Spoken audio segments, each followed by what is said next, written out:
What is up, Kaiju Seekers? Welcome to another Kaijunaut Variety Hour. We're just gonna chat a little bit, cover a few things I've been wanting to talk about for a while. And first thing I do want to discuss is I am currently going to be starting a fundraiser, essentially so that I can hopefully start producing minifigures of Pocho, Ferocious Protector. As you all know, Pocho is my main original kaiju who I have been developing over the years. And as of now, I am currently going to be starting a little fundraiser for it. And the main, hello, Minecraft World. Yeah, so the main thing is going to be that I did start a GoFundMe, which is what I'm going to use to basically fund it. Although I guess other avenues would be things like my Ko-fi page, which you can find on any of my socials through either the my card website or where I have all the links there. But I'll be posting that too. Let me just find my page. Yeah, and then so funding is going to be all through the funding for commissioning a sculptor to do the sculpt, as well as getting all the material. So I'll pull it up in a second. Oh yeah, so you're asking what kind of figures. So the kind of figures that I want to make are going to be like minifigures, and specifically in like the rubber figure Keshi style. If you don't know, Keshi is basically well, that specific kind is derived from like the Japanese side of minifigures, where they're basically these little rubber figures. They come in like a variety of colors, and that's what I want to make mostly, just because I think it'll be like the easier way or like gateway into making those figures. Or also just like my personal favorite kind of figures. Um, I do have a short on the YouTube page where I show off some of my collection of Keshi figures and things like that. But and then from there, I would guess I would go into either more larger scale figures, maybe, you know.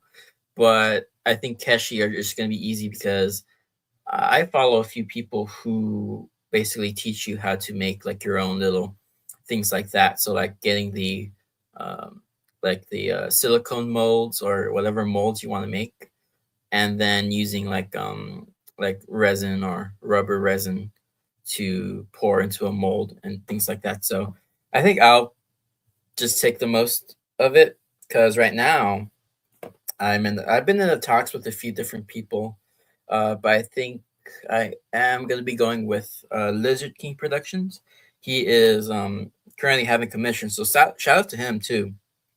I've been talking to him for a little bit, and hopefully I can get some funding both through the fundraiser I'm making as well as just some. I'm mostly doing the fundraiser as well, just because some work has been slow lately. So hopefully I can have that avenue to start funding my little project like this, and as well, and I also might also make either an effort to, yeah, a fundraiser. It's basically I'm trying to show up on screen, but I keep getting distracted. I go to the so I started another GoFundMe, um, and I'll be sharing the links here and stuff once I get there. But I started another GoFundMe. Um, also, thank you again to Zim who helped out with spreading the word for my first GoFundMe, which was for my dog, who is very happy now. He's been good, and with that, I'm trying to pull up a page. Like I just want to pull it up. I haven't posted it anywhere, but I guess I'll post it just on Twitter and stuff, and pull it up. But yeah, I'm hoping to raise like about like $500 just so I have money to pay for the sculpt as well as the printing a prototype and then like material to produce the figures themselves. And I'll be pulling up just a few things. Oh, let me just look up figures.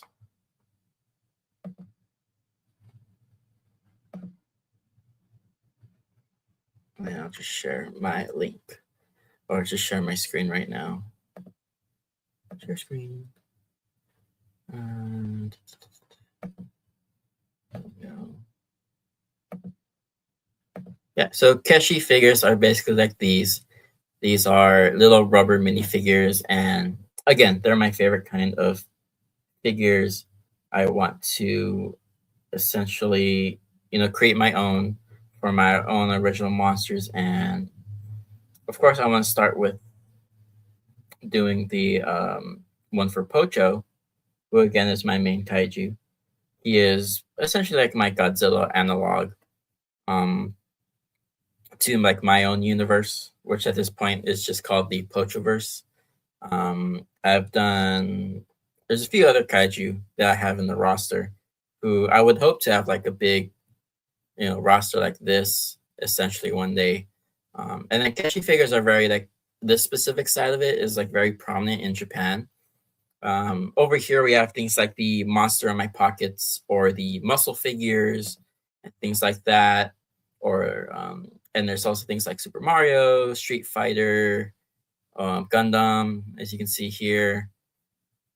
Essentially, they're really cool, fun to collect. I've been gradually collecting a few different ones myself, mostly for things like different kaiju, Pokemon, things like that. So that's essentially what I want to get into. And like I said, I think it's probably going to be like the easiest route to start with because, let's see. Let me see if I can copy the link. So let's try that. And then I'll post it on Twitter. Pocho figure fundraiser.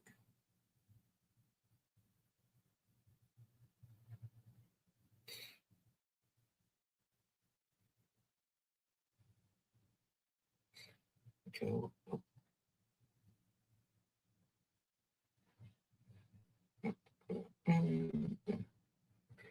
And I'll go on Twitter and then show it through screen sharing. I hope I'm still logged in.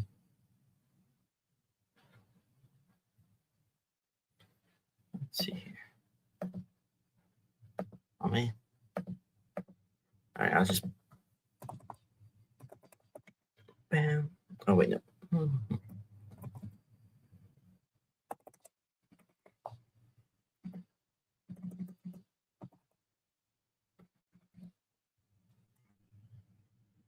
There you go. And then, yep, there you go. There's my post. I'll share the screen. Yep. So there you go.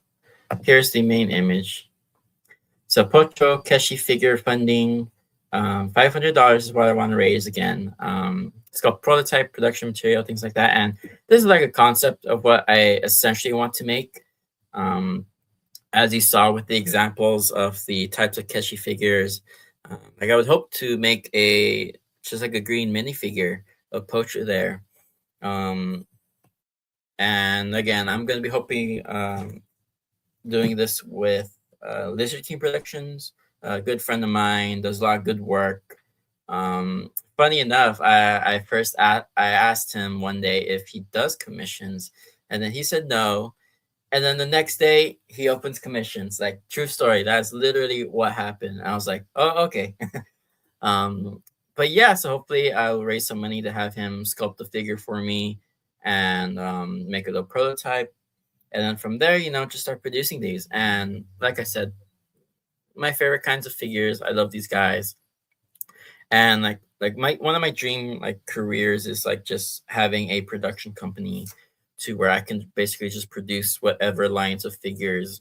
And I want to be like the Sanrio of like kaiju companies, Like I want to basically have like characters that are like world renowned and but for like kaiju and things like that, because like outside of maybe Toho, you know, um Toho is probably like the main That's what we have right now. But I think Sanrio is just only like a smidge bigger because I think you're more likely to find a like Sanrio section in any given store than you are like a Godzilla section, or at least like a dedicated section. At places like where I work, it's because of me where that we brought Godzilla into the shop. Um, but it's just you don't really see too much of that. You'll have your dedicated shops for it, but they're still kind of niche. Whereas more people might recognize like Sanrio and any of their rosters. Whereas with the average person, they might know, or they're more likely to know Godzilla or Kong, but they might not know Mothra unless they're like a dedicated fan or like a surface level fan to say. Um, but yeah, there's basically there's that. I posted on my Twitter. There's a link to the fundraiser. Is that the live or? Oops, may I post the wrong thing? I thought I copied it. Post anything? Copy. What did I post? But yeah, there's that.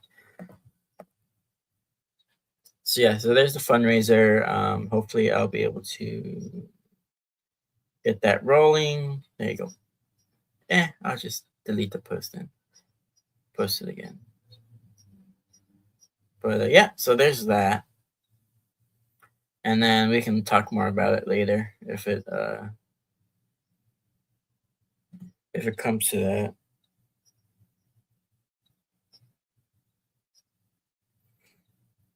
And then anyone who's here watching the stream, let me know how your day is going.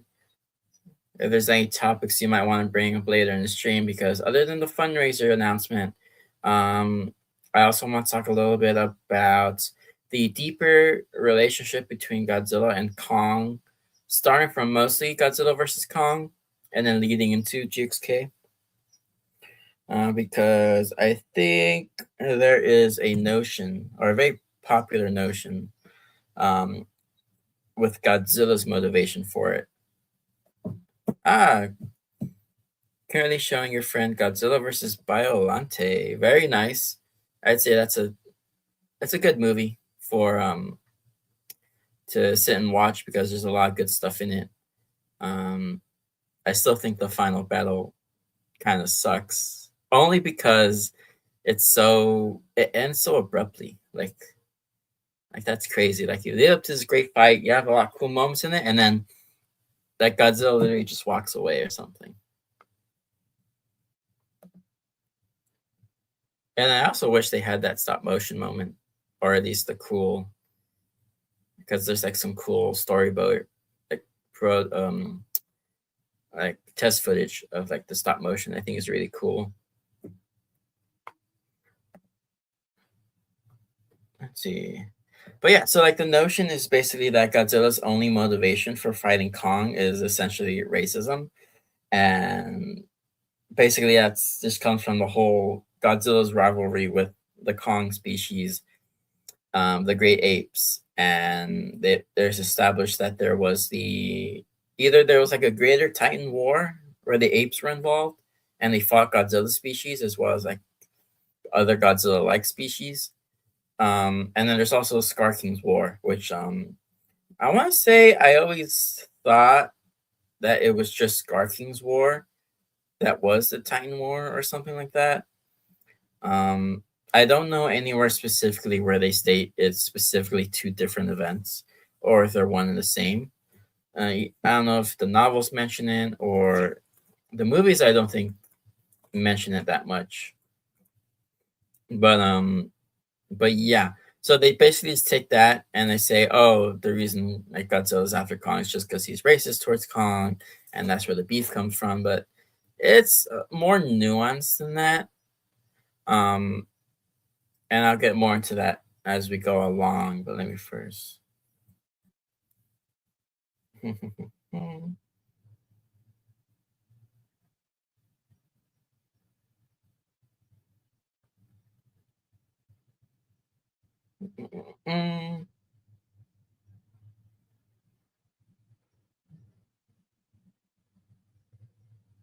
Here we go. And posting it again.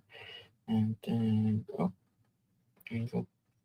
But yeah, so again, so essentially the groundwork for the conflict with Godzilla and Kong is they're both alpha titans. And by the end of King of the Monsters, it's established that Godzilla is essentially the top alpha who oversees the surface world and its ecosystem. Um, and that involves things like making sure the Titans don't rampage out of control, as they were doing after Ghidorah commanded them to, and then as well as making sure the humans don't interfere with any of the Titans or nature as a whole. And then Godzilla sort of established himself as the king of monsters, um, the person basically in charge of keeping the balance of nature, essentially.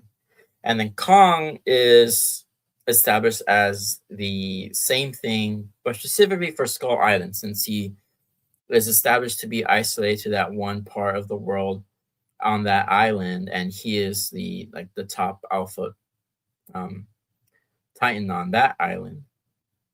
And because of that, because he's isolated on Skull Island, he does not pose a potential threat to Godzilla um, or his domain, his dominion over the other titans in nature. And so Godzilla never really had a reason to go and like fight Kong or anything because he was not an issue to the balance. He had his own bubble and he stays there. And if Godzilla's motivation was purely dictated by, say, something like, again, like purely like hate, racism, or things like that, if Godzilla was really only motivated by those things, he would have gone to kill Kong or to like deal with him way earlier than what happened in GvK. And the reason being, again, is because he's isolated and he's not a problem to Godzilla. It isn't until Kong leaves the island to where Godzilla now needs to see, okay, so what's this guy's deal? Is he going to be a problem? And will he recognize my authority? And then again, it's established that Kong, again, according to Eileen Andrews, bows to no one. He is the top predator and alpha titan.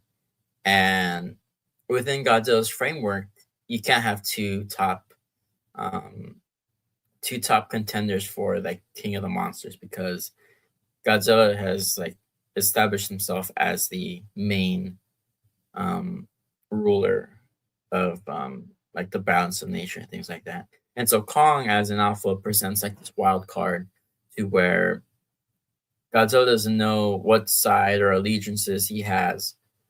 And unless Kong recognizes Godzilla's authority, um, Godzilla's going to have to deal with him either by killing him or something like that, which is what he's done for other like kaiju and stuff.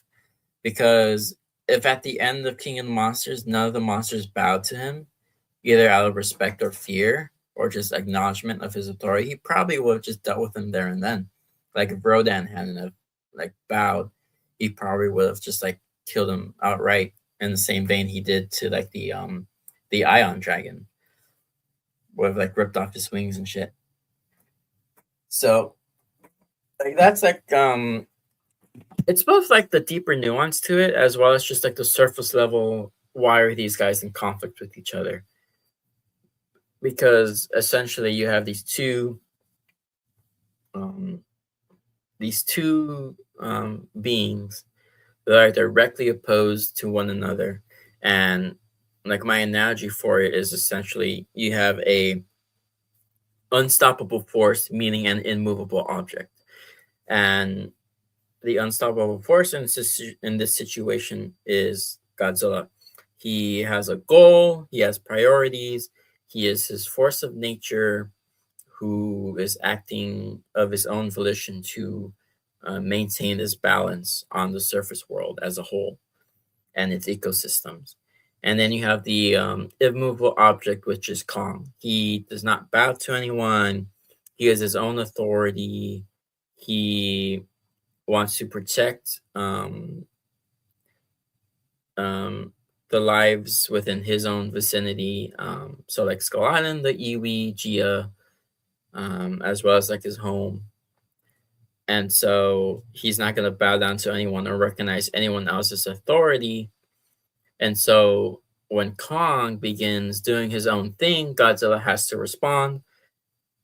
And that's when conflict ensues. And that's like basic, like animalistic nature because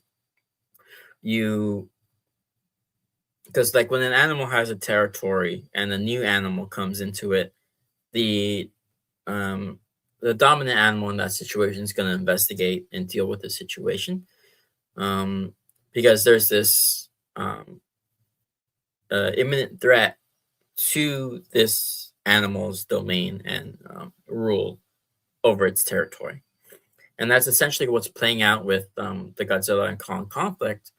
And that's sort of like the surface level. The deeper nuance is basically sort of like Godzilla and Kong's pride as Alpha Titans, as being their own authority.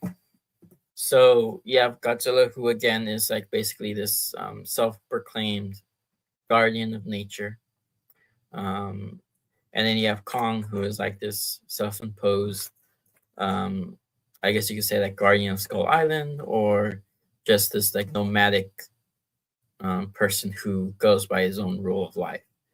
And these two conflict with each other because one, Godzilla doesn't know if Kong is a threat to the greater balance because, again, he's a wild card and he has not yet established a relationship with Kong, because he never really had to or saw the need to. And then with Godzilla's side, Godzilla also has that history with Kong species, which, again, they had a war or multiple wars. They've killed each other's members of the species. And then you have just the also specific past, because there was the rival who was a member of Kong species who drove Godzilla out of a one of his layers. And so you have that too, that goes into Godzilla's side of his deeper motivations, his deeper views, and things like that. And that's why he has like a grudge against Kong species. But again, at that point, it's just a grudge towards the species. And if he was really solely motivated by that, he would have dealt with Kong long before he became a problem, or long before he got to the size to where he would be a problem for Godzilla. But no, he's more worried about other things. He knows that since Kong is isolated on the island, he doesn't need to deal with him. But now that he is, he has to go deal with him.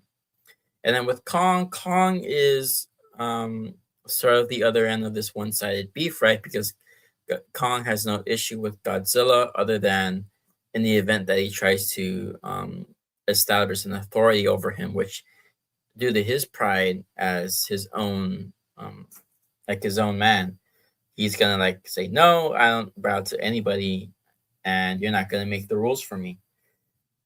And that's basically just him as an alpha predator, alpha titan, because he has this also higher intelligence than Godzilla. He has more like range of motivations to do that. And what leads into that is you basically have this moment where you have, again, like this force of nature that's coming to him because his wants are that he wants a new home for himself. He wants to basically also find his family because he's lonely. And then you have essentially him wanting to also protect Gia and things like that. And then with the humans helping him to achieve those goals, Godzilla then is an obstacle in the way of his own journey, which he directly chooses to go follow when they reach Antarctica. And then he is the main driver at that point, where the humans are now following him. And then when he finds his home, his ancestral home, and relics of his ancestors, and basically the place where he can truly call home, Godzilla, who is ticked off when Kong starts messing with the power source, He decides to call Kong out and destroys his home in the process, which he just found after so long, um, like hints of his past and his family, his ancestors. Uh, he decides he's had enough and he's going to go deal with Godzilla, who may pose a threat to him wanting to find the family and things like that. And then that's where his deeper motivations come in factor, to where you have his pride, his want to find his home and family. They are in jeopardy because of Godzilla, who has a grudge and who is also calling him out, and things like that. And then that's where you get the Hong Kong fight and things like that. And that is basically like the nuances there. And while at the beginning it's more one sided, as it goes along, you sort of get this truly heated rivalry where they both have these wants and duties, but they are conflicting with each other because they both want to be um, like the top of the food chain and things like that. And again, it's all very grounded in like nature. It's grounded in animalistic instinct, um, that provide like the base level reasoning of why this conflict exists. But then you have the deeper ones like their pride, their specific motivations of wanting to maintain balance um, through their own authority. And essentially, again, you have like the unstoppable force against an immovable object.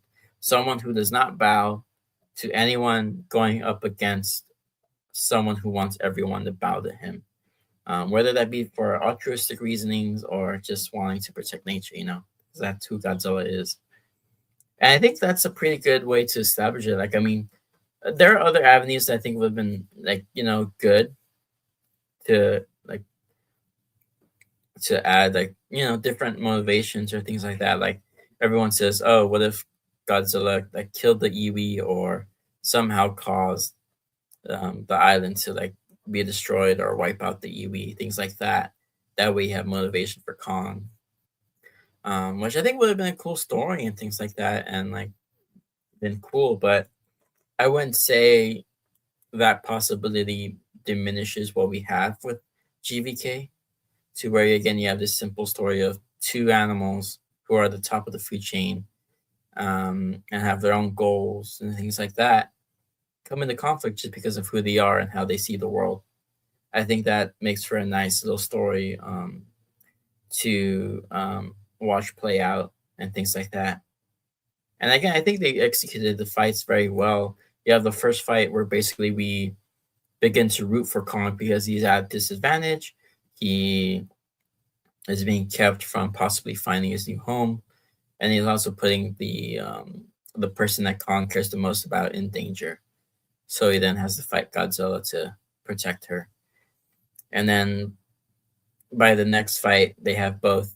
Kong has deeper motivations because now he's destroyed a link to his ancestry, his family, and his home.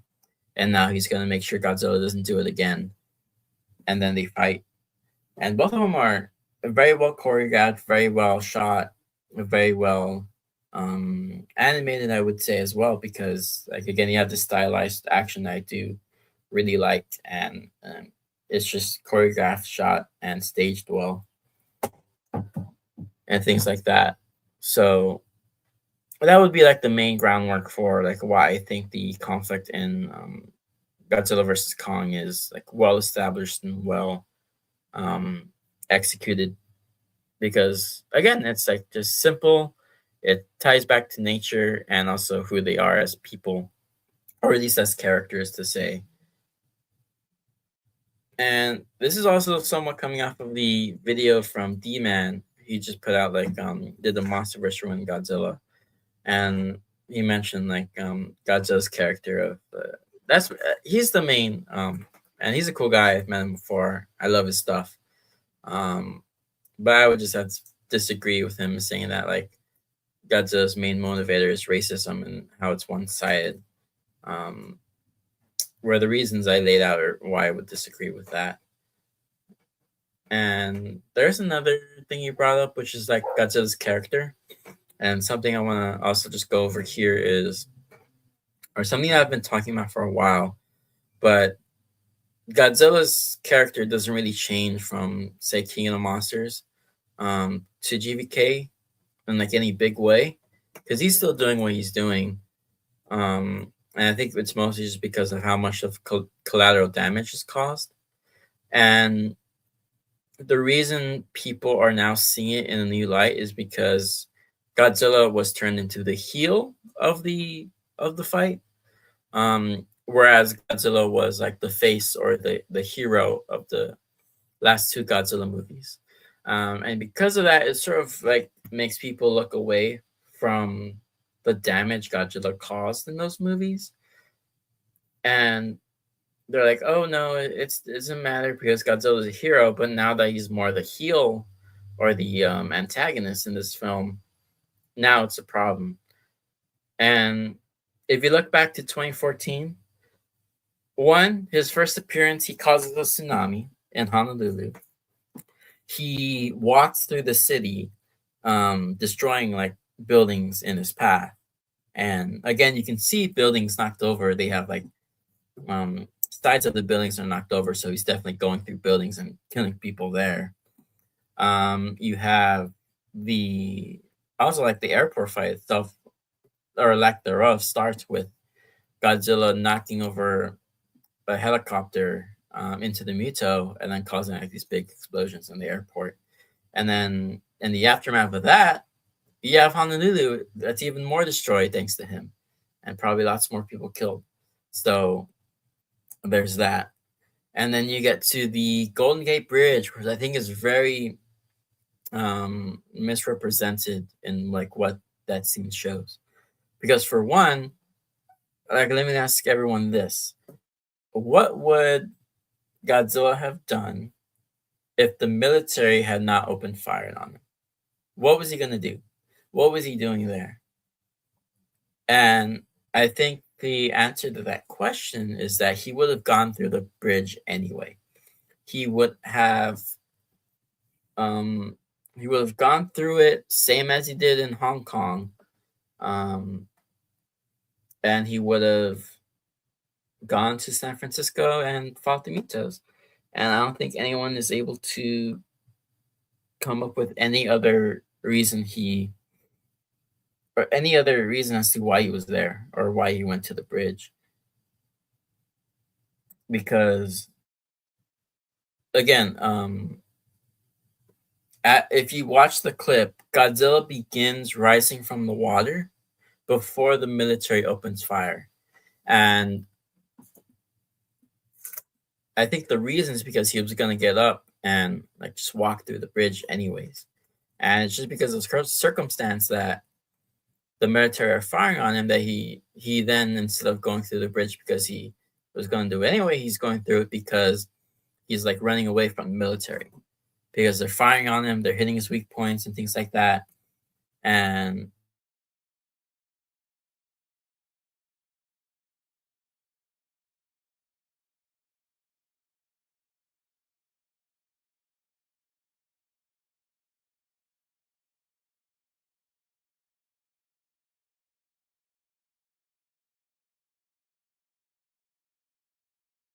bridge up until that point, um, and things like that.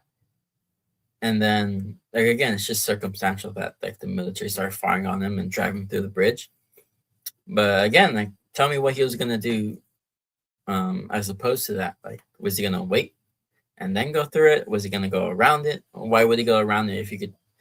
Because again, there's also he didn't really have to go through the water. He could have just made landfall like on the side, and then just walk up like a small hill to go to the city.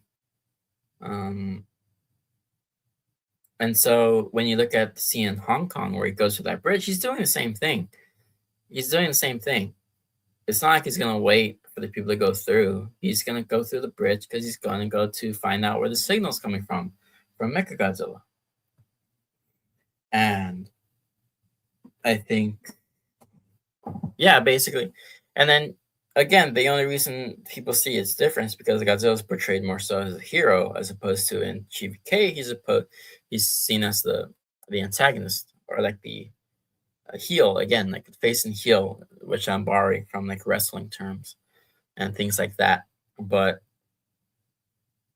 that's like the main thing. Like I don't think Godzilla does any more collateral damage than he does in 2014 or in King, maybe more than King of Monsters, because the only reason there he doesn't do that much collateral damage is because Michael Dougherty made an effort to um, have scenes where you have things like evacuations take place. Specifically for Godzilla, he's in areas where there wouldn't be that much collateral damage. But the one instance I think is very important that shows he doesn't really care at large about humanity and what he does is before he fights Ghidorah, he nearly crushes our protagonists, Mark and the team, Serizawa. He nearly crushes them with his feet and nearly drives them into a gorge in the ice where they would have died. Um, so again, he didn't really care. He wasn't there to save them. He was just there to kick Ghidorah's ass.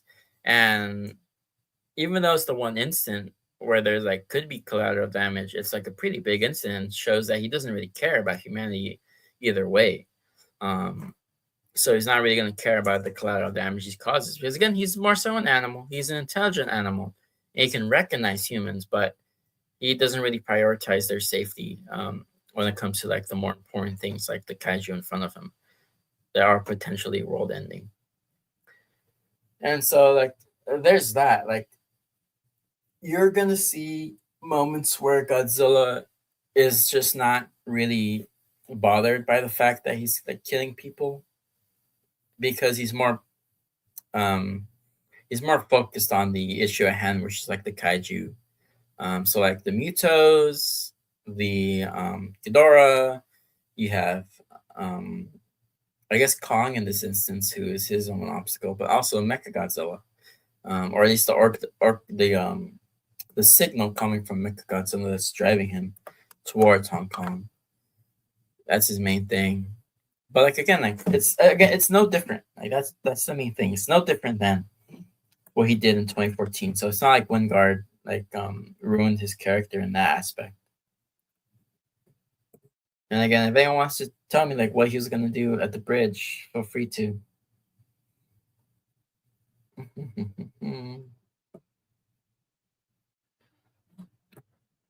So there's that. And then other than explaining that, I also wanted to go over just a few different things because I'm also seeing that let me see if I can find it.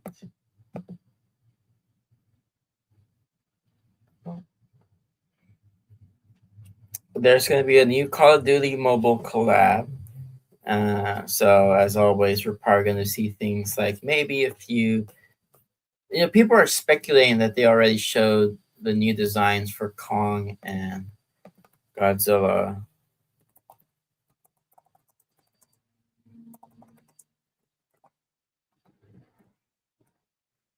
And this new teaser image for it. Let me pull it up. Biggity boom, biggity boom. Let's see. Share my screen. Because we get a new look. And if you see here, it looks pretty cool. I'm assuming it's going to be similar to either what we saw the other years before, to where you have a few skins for the playable characters, and then maybe you have Godzilla and Kong fighting it out on the island. I think that was PUBG though. I'm not sure what Call of Duty did, but I think it was Call of Duty. They had the Shimo, cave paintings and stuff. And then here we have this image.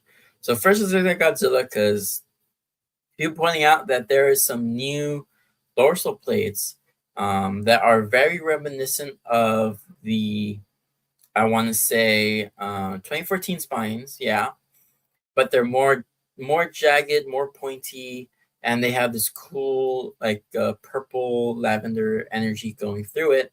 And people were speculating that this is probably the new look for the next stage in Godzilla's evolution, because if you remember things like Jared Kurzewski or Jared from who did the design of Godzilla Evolved, he said that Godzilla's evolution was like the first stage, and that there will be more to come. And if you look at concept art for both Godzilla versus Kong and GXK, there's a lot of concept art that looks a lot like this, to where you have these very jagged, glowing purple spines that are more reminiscent of something like from 2014. And people were saying this might be the next, or like a tease. I'm not too sure on it. I'm pretty sure they're definitely going to be doing a different look for Godzilla, maybe something like this. I am betting that we're probably going to see something like this color with the Godzilla evolved spines. Maybe they're more spiky and jagged like this, and more developed. Because in GXK, you can kind of see through them and see all the veins and stuff and the skin like growing around it. So maybe we'll see something like this in the next movie. I think it's probably just like for the game, but yeah, there's that. And then we move over here to Kong. Now, Kong is very interesting because when I first saw it, I'm like, oh, that just looks like Kong far away in the mist. But then on closer look, I think you can see the beast glove on his arm there. And with that, I'm like, yeah, that's consistent with how the other games did it. But I started looking closer at it, and you can kind of see he kind of has like something on him. And at first, I'm like, it kind of looks like a like tactical vest or like a bulletproof vest that like police or SWAT will wear. So you can see like the I don't know if it's Kevlar or like the body chest plate, and then the straps that go up with all like the gear and pockets and stuff. And then you can also kind of see the outlines of like more pockets here on like the belt and the waist. And I don't know if it's like for either a skin in the game or if it's just how he's gonna look in like the in either like the on the model, or some people are speculating that this is gonna be um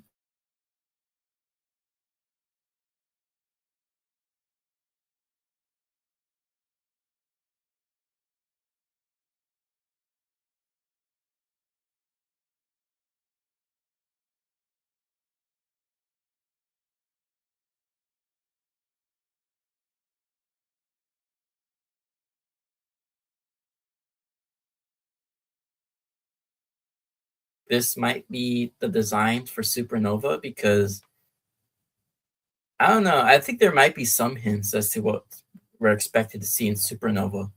But this is specifically again for Call of Duty Mobile. So I may check that out. I'll definitely cover it if I ever do another stream with news on it, because I think this is very interesting.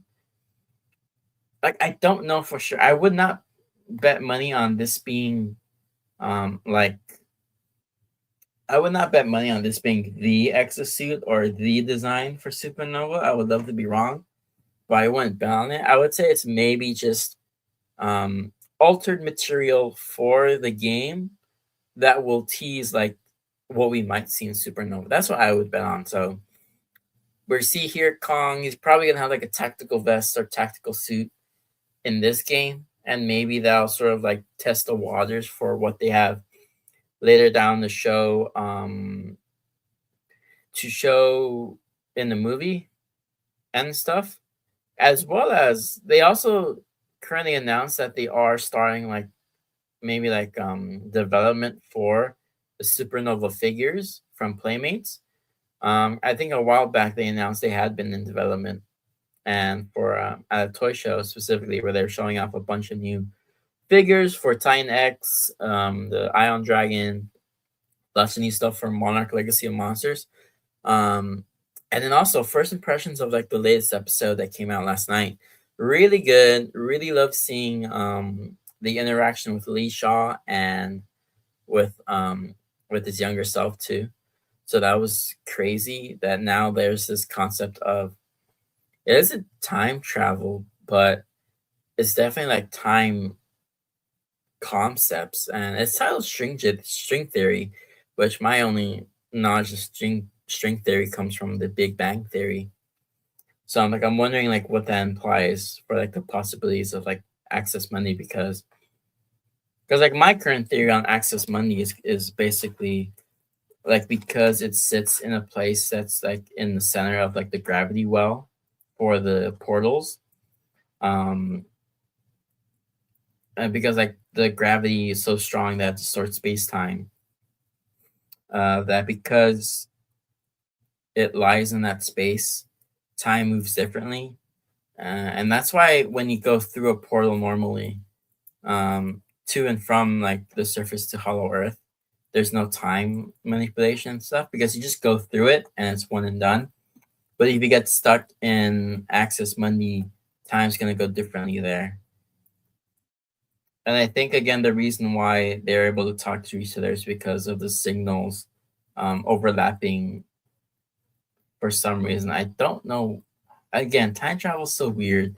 Initially, I thought that like it wouldn't be that. I thought it was gonna be like maybe because my initial theory was that Lee Shaw in 2019 or 2017 captures a signal that was sent out to the surface, but because it was distorted through time, um, and because he opened the rift there, it was able to escape and he was able to intercept the signal. But it was still from a long time ago. But I guess either because of how the signal went through space time, um, he's able to talk to the past and things like that. And also change the future as well because it sets up that because in that moment he was able to talk to the past Lee Shaw and put a tracker on it, that they're now able to detect the signal. Right. Because I initially also thought it may have been a time loop because in I think if you establish it was a time loop, then maybe like it would have been like because Lee Shaw kept this secret. I think he always knew that he had talked to himself before, which I think is what they're trying to imply. But then I don't know. Like I think he may have known something, or there may have been like a time loop or something. I don't know. I'll wait and see what people discuss. But yeah, so there's Supernova, and then there's Monarch, and then there's the new mobile game thing that's coming up. So I'll just keep an eye on that because I think there's another ad for it too. Because yeah, like in concept art like this, you have like the more jagged spikes akin to 2014, and then let's see, yeah, it's more of that. Um, people are bringing up this, which is like the GvK Justice League crossover design, towards more jagged like that. And of course, you have it from the like previous games, skins like this. Maybe Kong will look like that. Who knows? More of that. There's like another one. And then I think yeah, these are some other ones. Those are explicitly the evolved design. And then you have Kong here too, and those are renders from like the movie and stuff. Some other skins. This is from like last year. This is from like recent. But yeah, there's that. And so that's like the more recent news from it. And I look forward to it. Mostly because it'll be cool to see some new stuff come through. Really excited for what Legacy of Monarch is showing. Good episodes. I'm really enjoying the new season more so because you have both the past stuff, which is nice. I love the past stuff in season one. I think what they have here is really good in season two. But also, our characters are more involved with each other and they're more involved with the monster aspect of the show. And I think that's really good. Even at times where you have episodes that don't really involve too much monster stuff, I think in those instances, the because you have the past characters now interacting with the future characters, it makes for a good, like, just good scenes to watch and play out, and the characters to do their thing. I think the character design is very good, but me being the monster loving guy myself who loves monster action, I want to see more monster stuff, and I think we're getting that. And the latest episode has like the Ion Dragon come back. We get the Endopede. We get a little hunting interaction between them. We get a glimpse of Titan X. Um, and I think that, yeah, it's just really cool to see. And yeah, it's very cool. And I think they're just executing it way better in this season because, like, some aspects of the like present day cast is interesting and nice to see play out, but not as interesting as the stuff with the monsters and the past characters. So seeing more of that come into play this season, I think it is a great improvement for it. And I would hope to see more because the next three episodes are gonna have finally Godzilla and Titan X meeting and things like that, as well as Kong fighting Titan X, which is gonna be really cool. So we're gonna be getting two fights. Wherein before we had Godzilla versus the Iron Dragon, which I still think is the best um, fight of the MonsterVerse visually speaking. Um, I think for things like choreography and staging, you have. I think like all the fights in the Wingard films, as well as the fights in Kong Skull Island, I think are among the best um, for the. Oh boy. But yeah, so we have that going on. And then I guess we're gonna just chat a little more about some stuff. I'll be looking through Twitter here. See anything that comes up. I see a lot of people talking about more tokusatsu stuff. I think I saw there was a recent clip of what is it? Uh, Dinah versus the ape kaiju. I saw a clip of that on Twitter and it looks really cool. Anyone knows I just love tokusatsu and things like that. And then I would also want to shout out this new render for a Baby Godzilla, specifically Baby Godzilla 98 by Draco Warrior. And so we have this new model of Baby Godzilla, and it looks really cool. I don't know if Gino or anyone else or Steve Wang helped with the painting in some of these. A good friend of mine let me know about the development of this, and it looks really cool. I love the Baby Godzilla designs. They're very nice. And these are just well rendered and stuff like that. Well sculpted. Is a cool pose. It's all really cool. Let's look at more stuff. I think they also posted more images here. And there's these cool Trendmasters variants. And this one I have myself. I have this figure. Trendmasters figure. The nice red, which is cool. Godzilla in red is always really cool. And they have this one that just replicates the artwork from the promotional material, like the trading cards and things like that.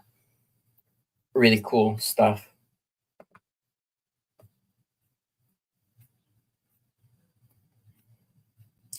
And I guess we could probably segue to that talking to my recent defense of Godzilla 1998 videos. And Zim said he might cover it, which is fine by me.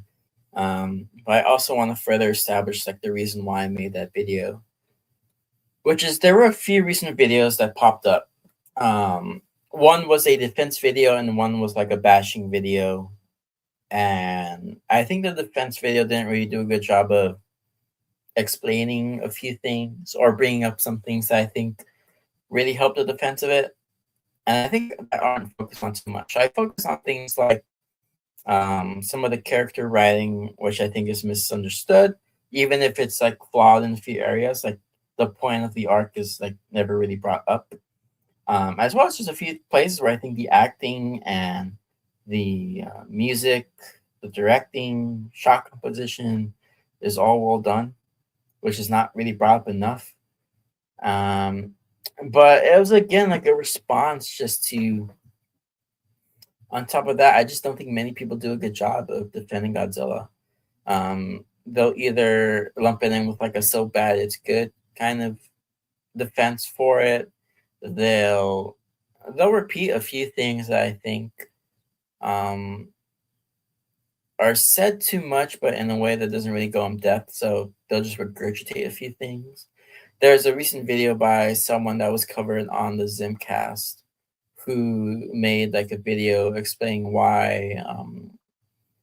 And I think it does a pretty good job of explaining a few things, but there are also things that I think again they get wrong. Um, but basically, talking about how there isn't going to be a film like '98, which I think is kind of wrong too, because we've been getting, or at least we got, uh, Jurassic World Dominion, which had a lot of that. It had animatronics, it had suit performances um, that were pretty cool.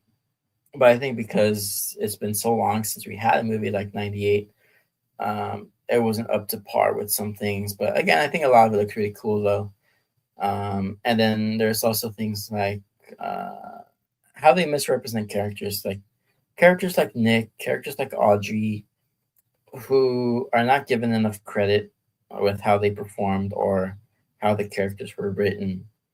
Um, because like again, they'll say Nick is like the bumbling scientist or the goofy scientist, but it's not true. He's very assertive in a few ways. He's quick thinking. He won't like wait for orders to do something. He'll just do it. For example, like when he's at the fish trap, he realizes that in order to get Godzilla to smell the bait, we gotta open up the sewer lid so that the ventilation sends the smell underground. And he doesn't wait for an order to do it or ask for permission. He just does it because like that's who he is. He knows what to do in the situation. And then you get moments like where he has to quickly think up of a way to get Godzilla out in the open. He um, he tells Philippe, like he orders Philippe to do things that would um, multiple times, like to get the license plate to O'Neill, to go in the tunnel, to use the high beams, and then finally to go onto the bridge to trap Godzilla. He also is the reason why they're able to escape from his jaws when they're trapped in his mouth. Um, he like he does a lot of things. Like he's very quick thinking. He's very assertive.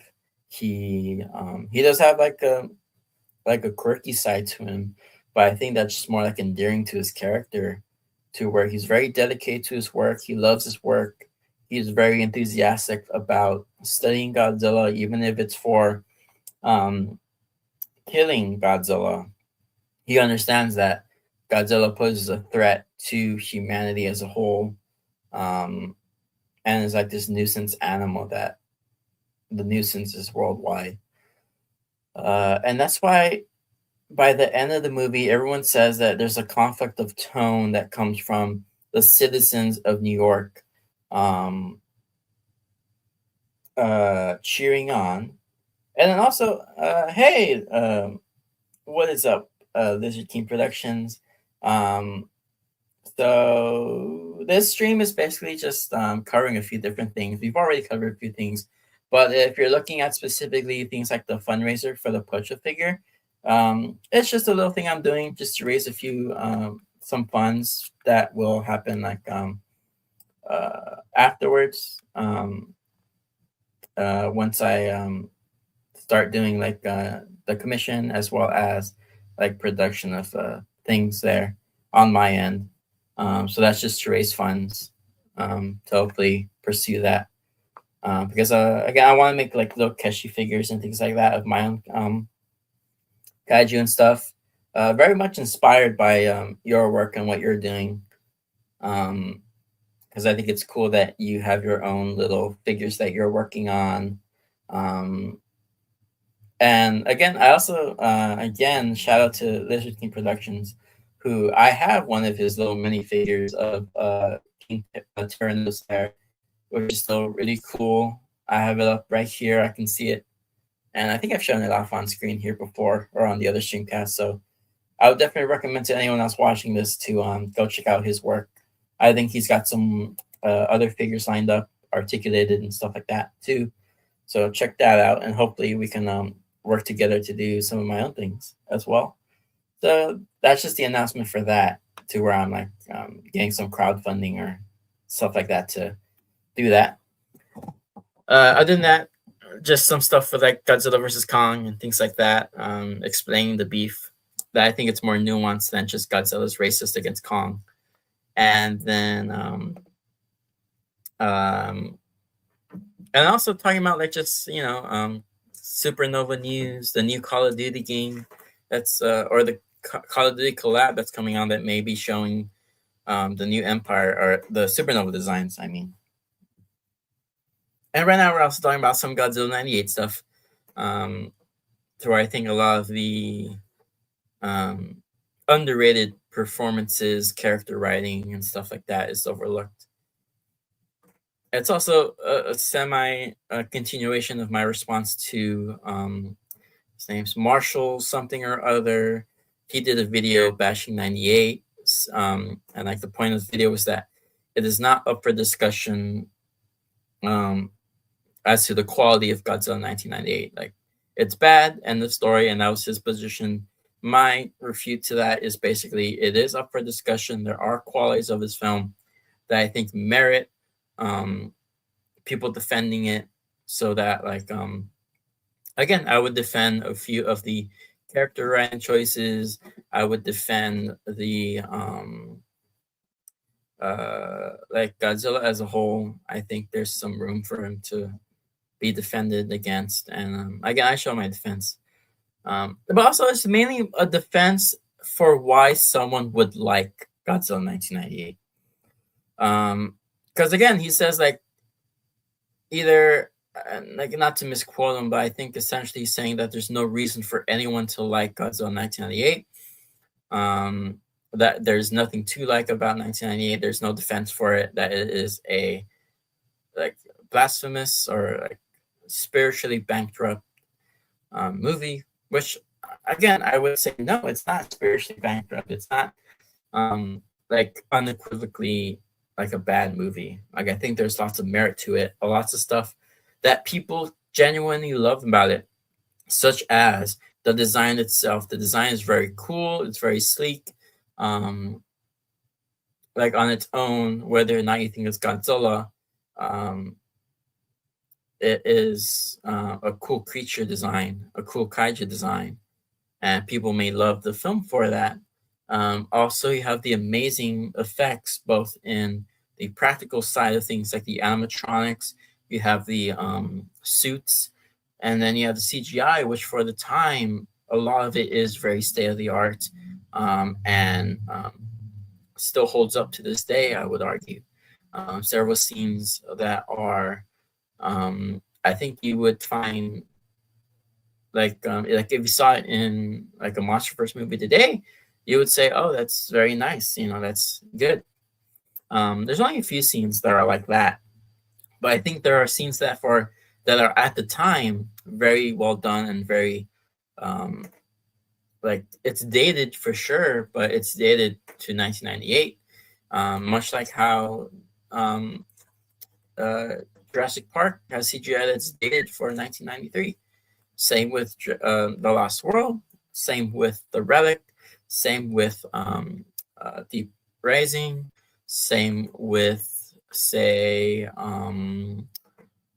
films like, where are there some 90s films? Or say JP3 that came out just like 1 or 2 years after that. Or perhaps even like some stuff in Godzilla 2000, which you can say, oh, like different budgets, different teams, things like that. But still, I think It just goes to show what people were capable of at the time. And I think that it's very nicely dated for its time with a few standout moments. And I would say that even extends to the baby scenes, where I think a lot of the baby scenes are not up to par for what you might get at the time.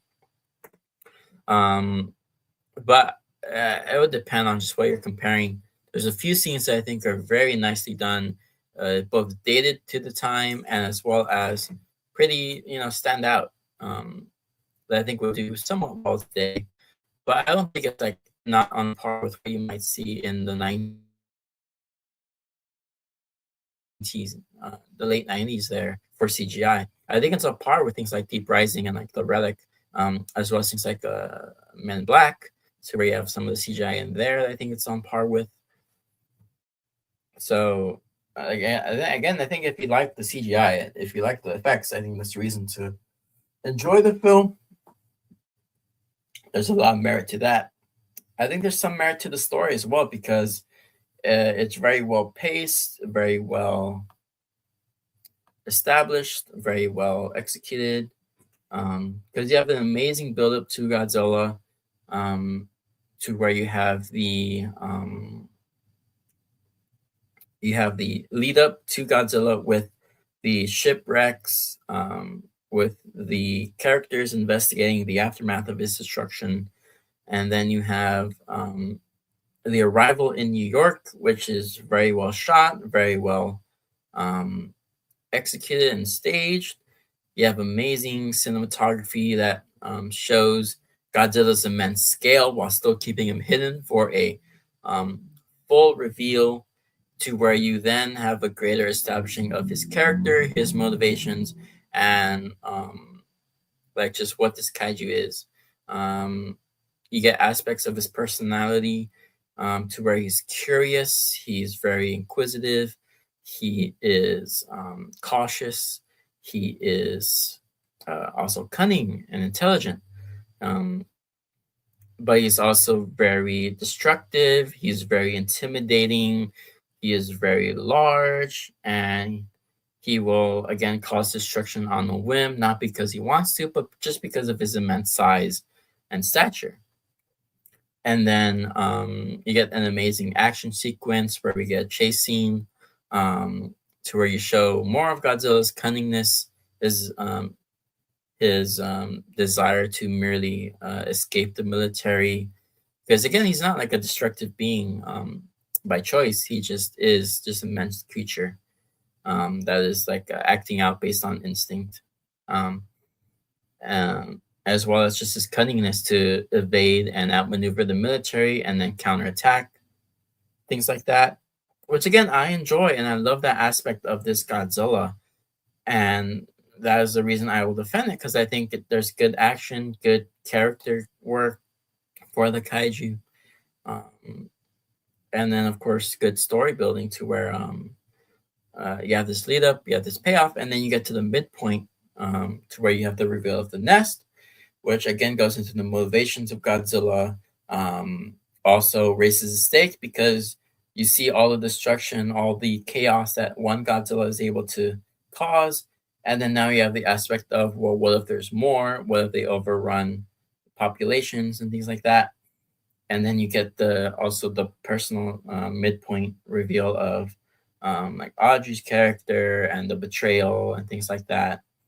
And then you go into the second Godzilla scene to where you get this cool action sequence that leads to a submarine battle, to where Godzilla's evading the torpedoes, using them against them by taking out a submarine with his dorsal plates and then letting the um, torpedoes hit the submersible. And then you get the fake out death to where you think Godzilla's taken out.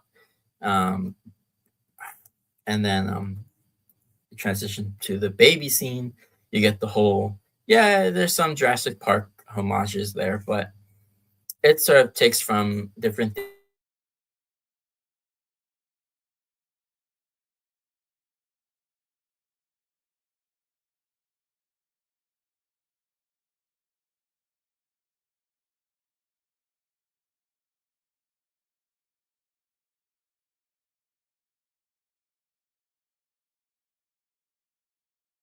and then you get Godzilla's comeback, another chase sequence.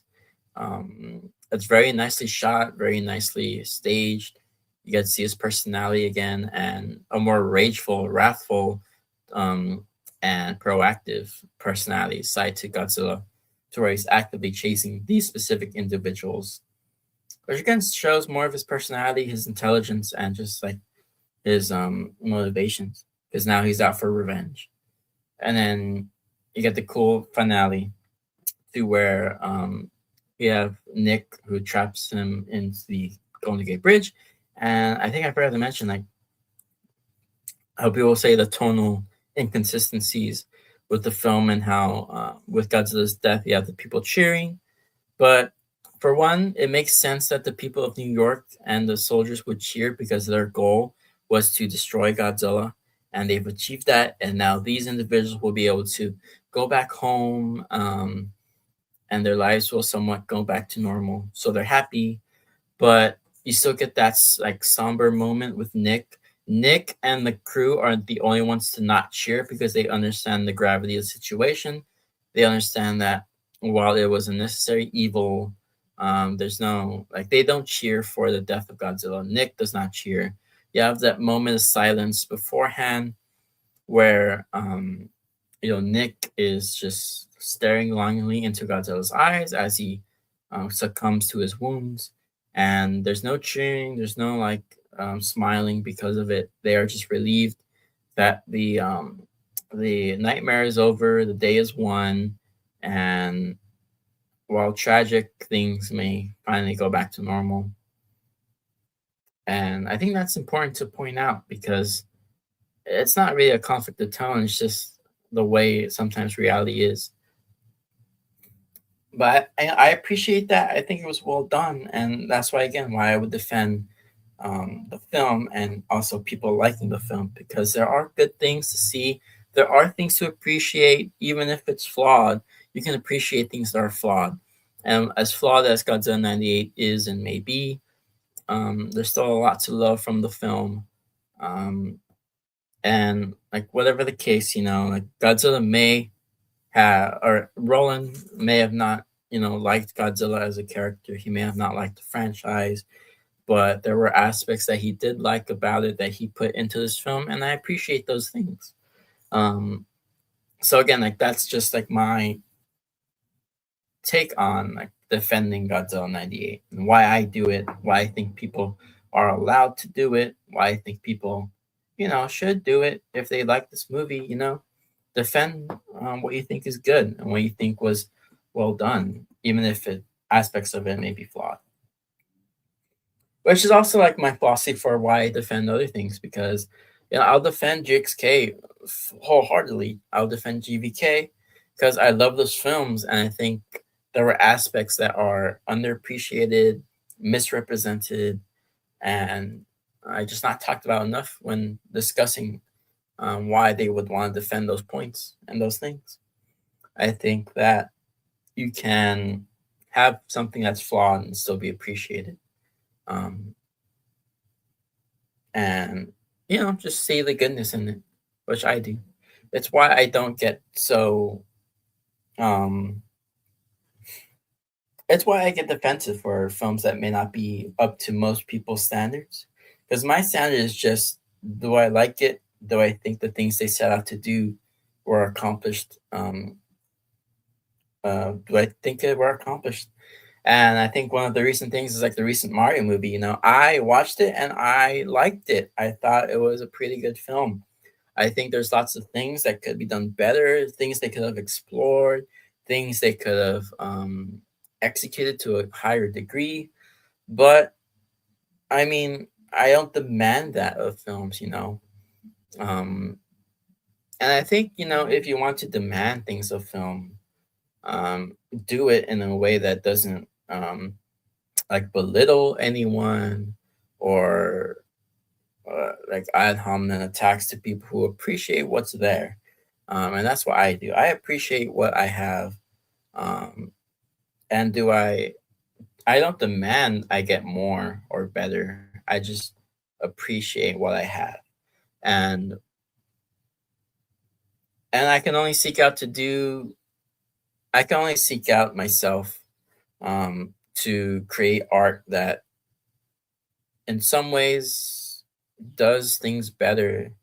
Um, because I remember the intervention thing where we discussed.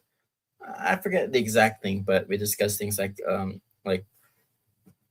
uh I guess the same topic of like demanding better and holding studios, executives, things like that to standards, and like what we would do. But like again, like I would only try to do as best as I can what I love. I want to be like a Wingard. I want to be like Roland, to where I can do these amazing things, and maybe take into account, hopefully, what other people criticize. And if I agree with it, I'll be like, yeah, I'll try to do that, and but still achieve the greatness that I see in directors like Roland Emmerich and Wingard. Because those are two of my favorite directors, just because I think they do awesome stuff, and while I think there are some things about it that could be done better, I still love them, and I still want to be like them, and I'll try to do better in the aspects that I think were flawed. Um, which is why I think when like people like Black Rooney say like my stories, even though it's simple, it's still like well told in a few ways. I appreciate that, and I think like that's what I want to set out to do. Um, but yeah, like that's just I appreciate what I have, and I strive to do better um, to achieve that. Da, da, da, da, da. And then let's see, let's explore more of Twitter. I've been seeing a lot of people do some cool model work lately. And then let's see. Oh, let's just go home. And then let's see what we got. Anything new? Let's see what's new. Yeah, everyone's going crazy with like some of the new Space Godzilla designs. I'm liking a lot of it, and I can't wait to see what we get.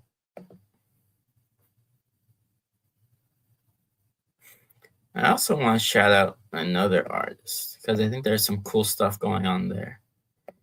So this other artist, and this may be more of a broadcast thing. Hopefully, I can invite them on sometime. But just to share their stuff.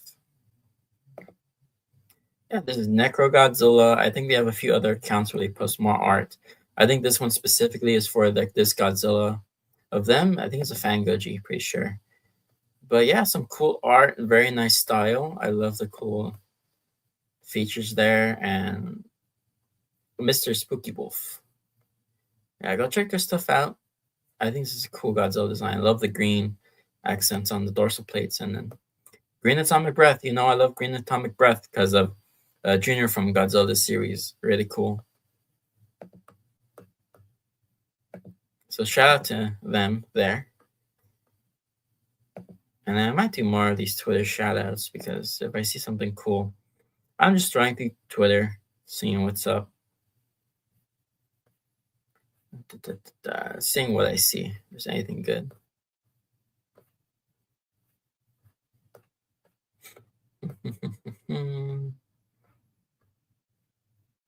Let's see here. Also, another shout out is the Twitter of Monster Legacy. I am good friends with the admins of the Twitter, and basically they do a lot of cool stuff. So they are dedicated to posting like monster stuff, kaiju stuff, things like that.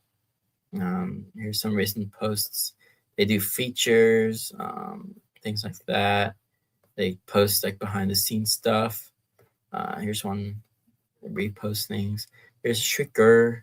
I love Shriekers from the Tremors franchise, and cool pictures and stuff like that. They'll post cool things like this. Here's the Biolante puppet, really cool.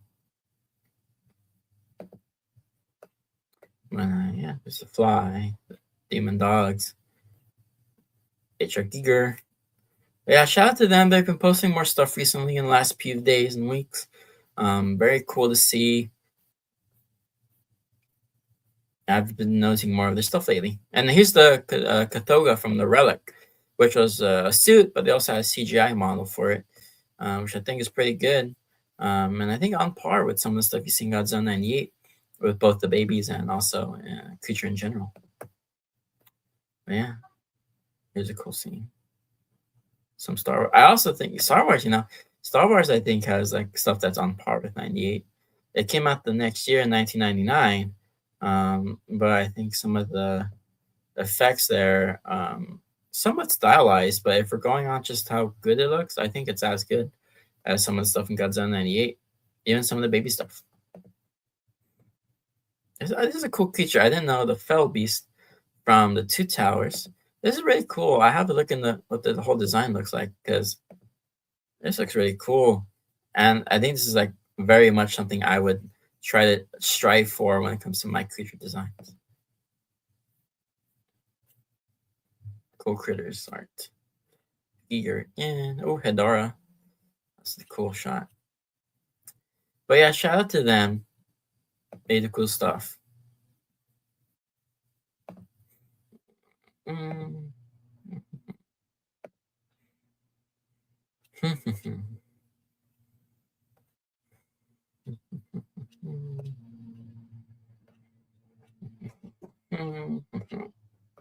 Other news, I've been trying to collect some of the Huntrix trading cards from K-pop Demon Hunters and McDonald's.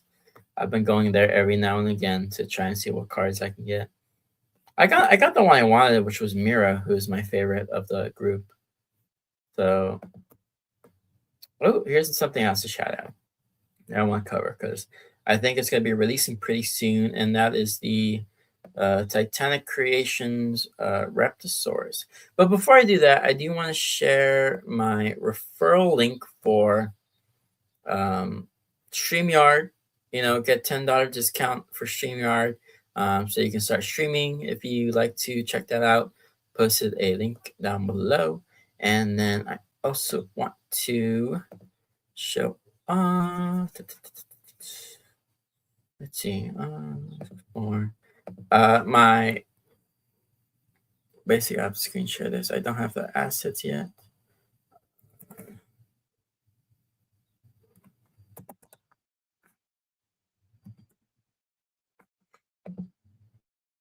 I should have it here. Post.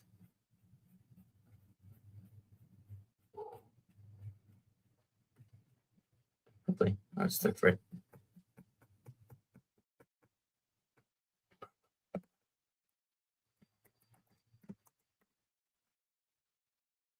I need to set up. Maybe I don't have it. I'll post it either way. Oh boy.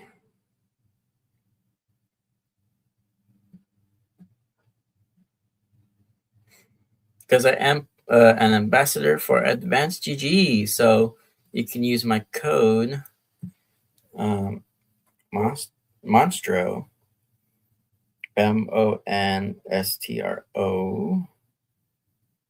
You can use that code to save 10% off your order, and I will be posting it here.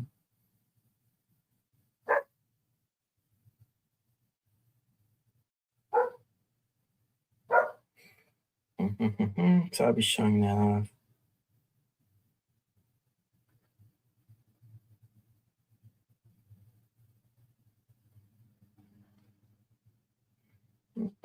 And then I'll post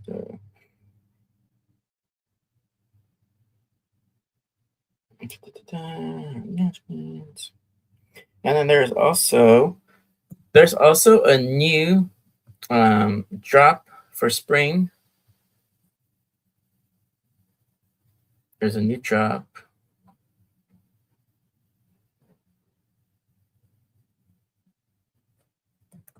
New spring drop.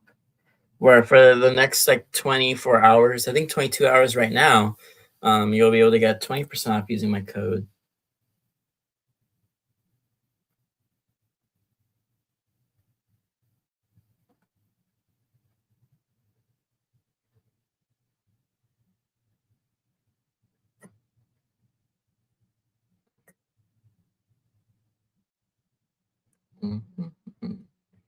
Let's see. I'll post this.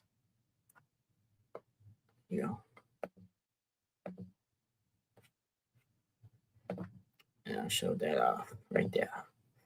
So then, as well as that, share my link. There you go. Bam. So use my code Monstro. Oops, I should have put that in there. But use code Monstro for the 20% off first 24 hours. New spring drop. New shaker, new flavor there. So check that out. Use code Monstro. It is Monstro, Monstro, and you will get the discount there on your order. So go ahead, check that out if you'd like. Use my code, helps out. So yeah, go ahead, check that out. You know, all your support goes a long way. And then, yeah, if anyone watching, let me know what you got going on. Anything you want to talk about or have me discuss. Again, I do have the fundraiser going on for my Pocho figure here. And that is essentially,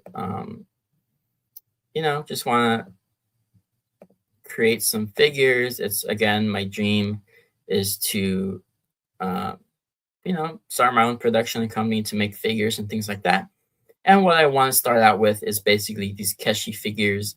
I want to raise some money there through GoFundMe. There's the link on my page, Vic Monstrous. You want to go check that out, show some support, as well as I do have commissions open, which will also help go towards that and help funding my projects, supporting me, putting food on my table and stuff. If you just want to check that out, my Ko-fi page as well on here. Check out my Ko-fi page. I got commissions open here, different tiers, different options. I do also have, let's go back. My Keshi style. This is some stuff if you want like a little illustration for like say an original kaiju in this cool little style, or your favorite kaiju. Here's Godzilla 98 in this nice little style here, basically kind of like a stylized, almost chibi, but I call it Keshi style. There is Gorosaurus, pretty cool. And so yeah, so there's that cool little style. Only $8 for a complete illustration here, full body, and that's just a little way to support me. If you want something small like that, I'll do it again for original kaiju or for your favorite kaiju. Here's Gamora, one of my newest ones from Ultraman stuff. Honestly, it's like one of my top 4 monsters. Gamora here. I love Gamora. I actually just ordered a Gamora Keshi figure, so I can't wait for that to come through. So yeah, if you want a cool little monster like that, in that style, go ahead, check out my Ko-fi page on there. And then again, use my code Monstro for advanced GG. Post it there in the comments just so I forgot to.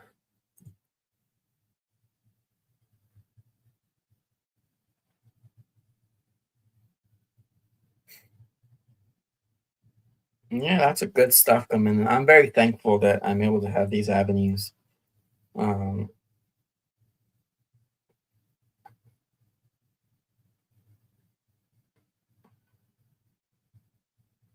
Avenues there. It's been really fun. That's a good stuff. Let's see here. If anyone has more to talk about, feel free to leave a comment below. Actually, let's go on YouTube. Anything new on the YouTube? It's something I had kind of wanted to talk about. And I may either save it for a Drawcast episode, but I wanted to cover things like kaiju and animation. Because I've always said, animation is like a great well for kaiju content. So I would want to definitely see more of that stuff here, but let's go to. I want to show off a little something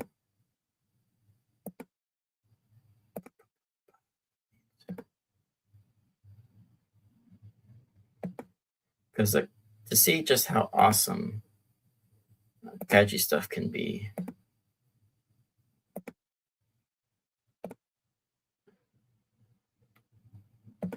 I mean, look at this.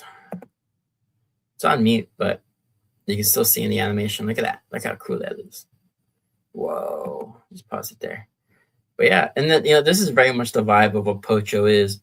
He has his ignited form, which he goes something like this to where he gets like all his energy is diverted into heat and radiates off his body, much like this.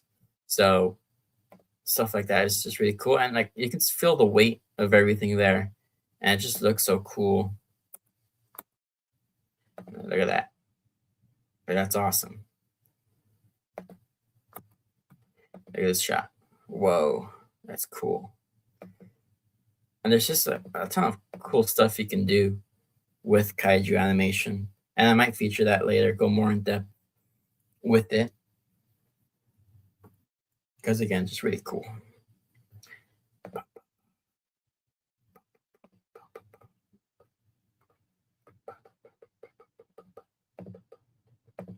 And then I also just again share here. Boom. Again, use my code Monstro, save 10% off advanced GG off your order. They got some cool shakers, cool flavors. I would recommend anything from like the what was it? Like the peach flavors, pineapple, new one. But they also have their new spring drop leche flavor. New shakers there too. Pretty neat. And for the next 24 hours, it'll be 20% off if you use my code. So go ahead and check that out. Very neat for the new drop there. And then with that, also like let me know what you guys got going on.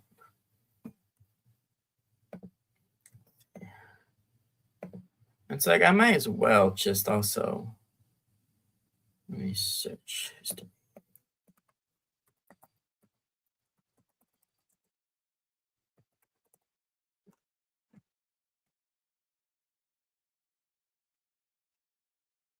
Let's see if I can put up the video.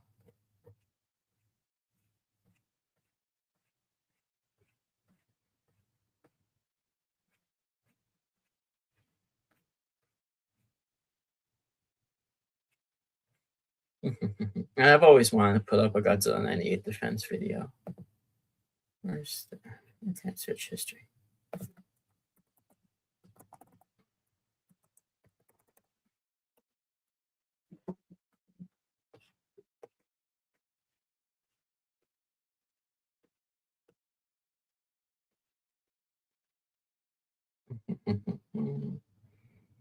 Because again, like I think there's ways you can say you don't like a movie or you think it's bad uh, without putting people down or insulting the work.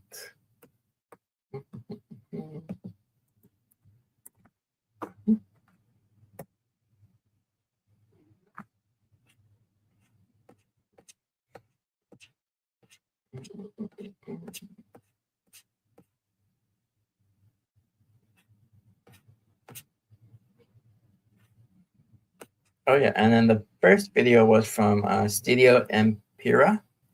They did the "There Will Never Be Another Movie Like Godzilla 1998," which I think is pretty good. But I think also again just some stuff that I think they downplay or don't mention enough.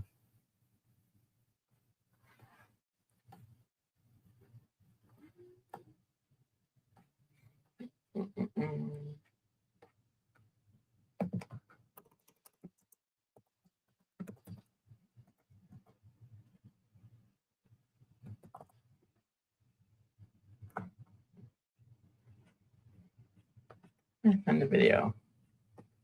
I probably just look it up on Twitter. There.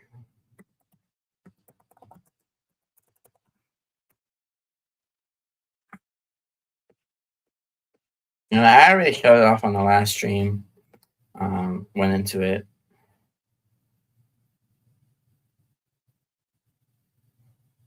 And they may have watched it again right before.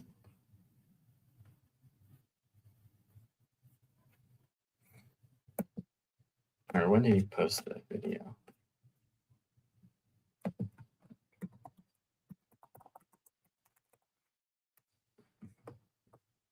Because, like I said, I already covered some of the stuff there.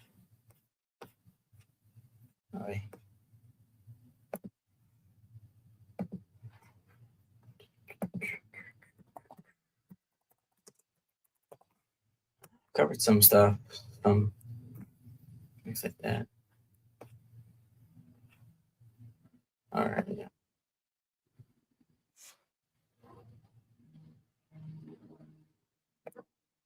Few quotes. I think it was probably one of the most liked or viewed quotes of the original tweet as well that I showed off. I'll see if I can find it.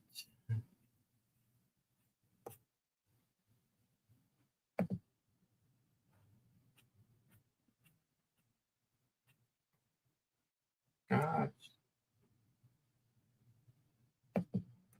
But yeah, I mean, it is what it is. Oh boy.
Nope.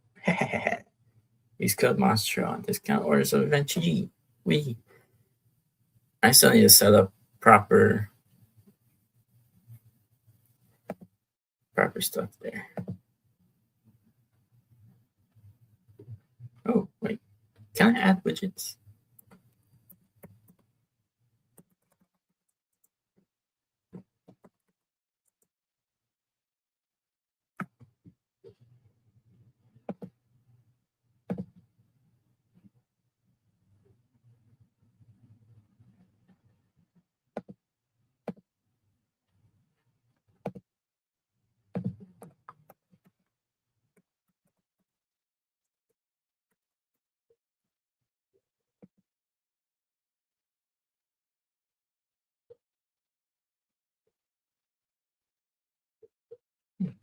Maybe.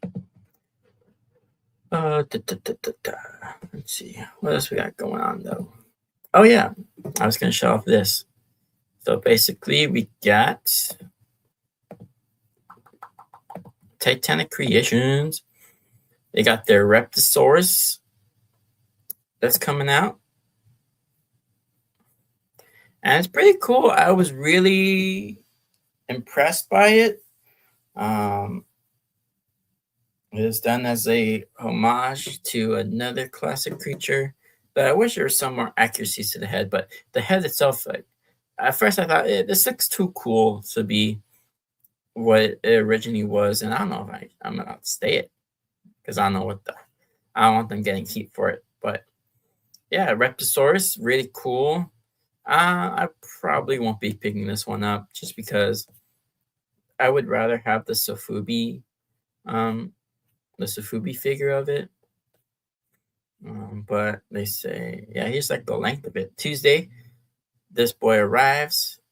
Any questions, feel free to let them know. But looks like 400 millimeters by 240 millimeters. So that's pretty neat. That's a big boy, long boy. That's really cool. But yeah, it looks cool. I'm happy that there's like a figure of this right now. And again, Tuesdays when it drops. And there's some cool Yongari art. Titanicus, I love this pose. This is very much inspired by Godzilla Evolved because like that's the roar he does in New Empire. Pose he hits. Trying claw stuff too. Oh, space Gorgo. Okay, that's cool.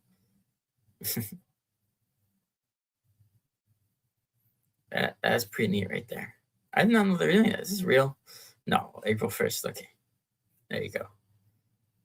That's April's Fool's therefore. But yeah, like this is what I'm talking about. I love this. This right here. That's nice. Oh yeah. And it's a childhood favorite of mine. The movie itself, I'm like, it's not really that great, but some cool stuff in it. Like I love the design. I love how it's executed as well. Really neat. I do enjoy some good Reptilicus.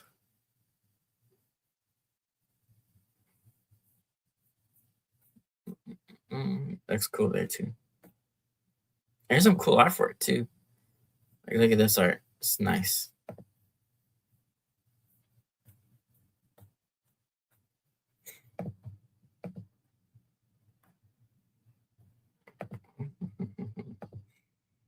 Now I'm just gonna stroll through Twitter, see anything else that comes up is worth documenting. And that's most of what's going on right now. I'm not sure there's any more news or anything. I'm pretty sure the Supernova is still filming right now, filming some stuff. So I hope. Though I think there's gonna be some upcoming stuff in some conventions for both. I think -0 and possibly Supernova. I think they announced some stuff that's coming up soon.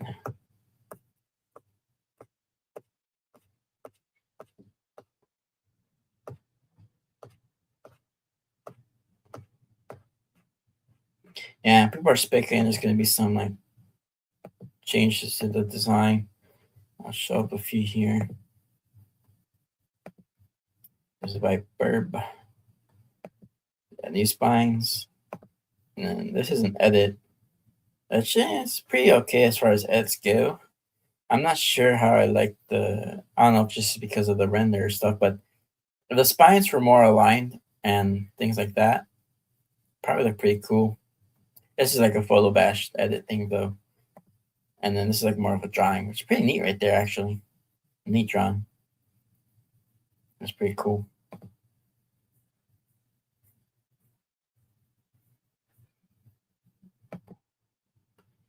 Boom, boom, boom.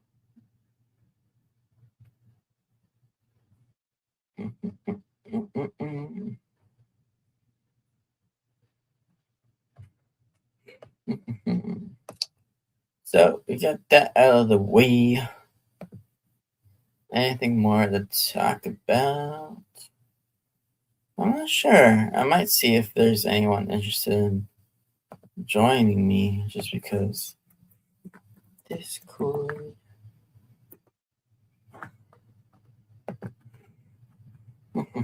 What?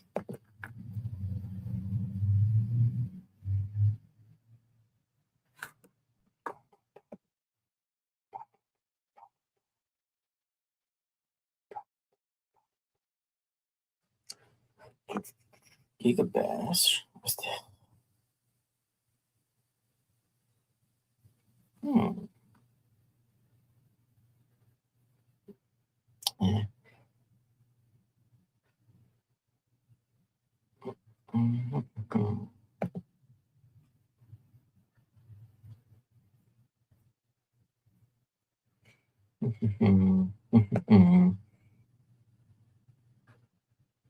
Let's see.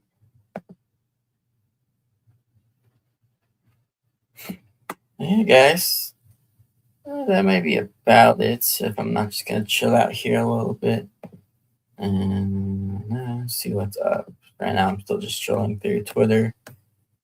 And everyone's talking about it because other people have noticed in the Call of Duty image that it seems that Kong's wearing something. So I really hope we can find that out soon. And yeah, I'm hoping that with once I get the funds and start making some figures for Pocho and everything, um, I really want to start either like selling those online, probably. I don't know about Etsy. Maybe I might throw some stuff up there or just sell it directly.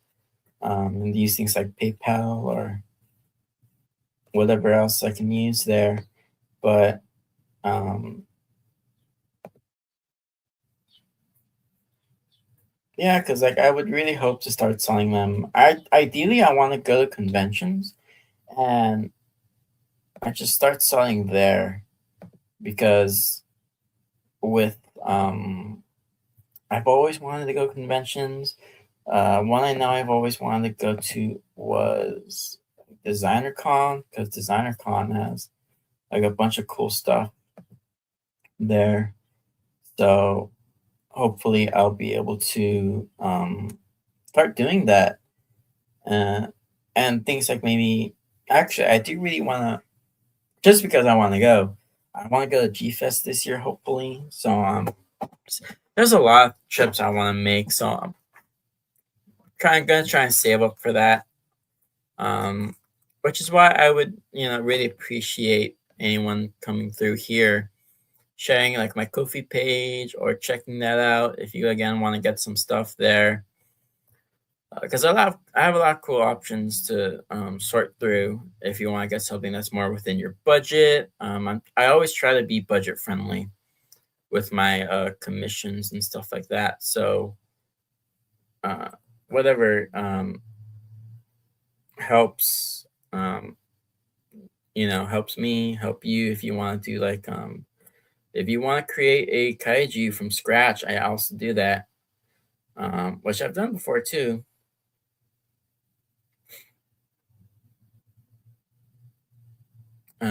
If you want to do like, if you want like, create a kaiju from scratch, I'll help you out there, um, with it. Whether it be in like a Keshi style, just so you have something there, or if you want to do like a full posed, um, my standard style.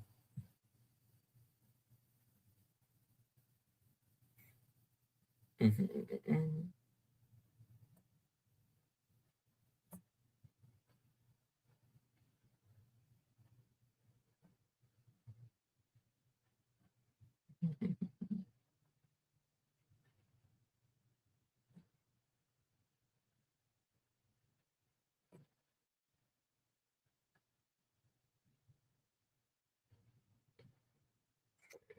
But yeah, like I really want to start like doing more stuff where I can sell like my own things. But like hopefully this year I can get started on that, and maybe by next year or maybe by end of year I can have like more characters to the roster of like what I.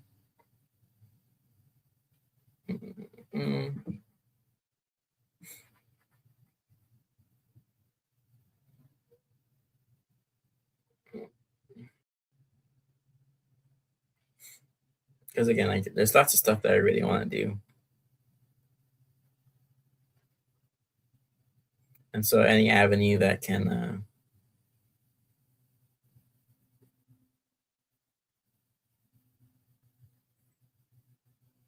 any avenue that will help me out there, really appreciate any support too.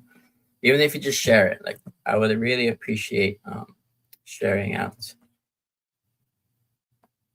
sharing my stuff, because I want to both give back what any support. I always try to let people chill out my stuff, mostly just because I want to have a good mutual beneficial relationship with people. and I make a lot of good friends that way.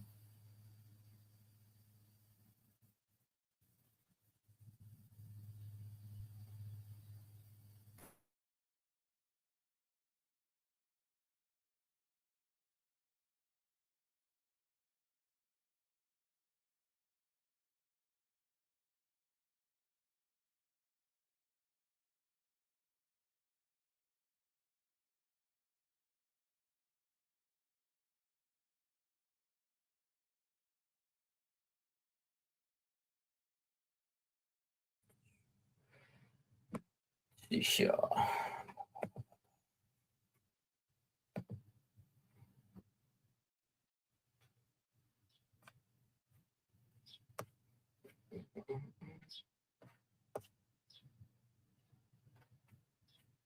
I do have an upcoming trip out to New Mexico. It would be my second time going there. I am going there primarily to go see a concert and then also hang out with one of my good friends who I've talked about before here, Atomic Spawn. Hopefully, we'll head out there, have some fun.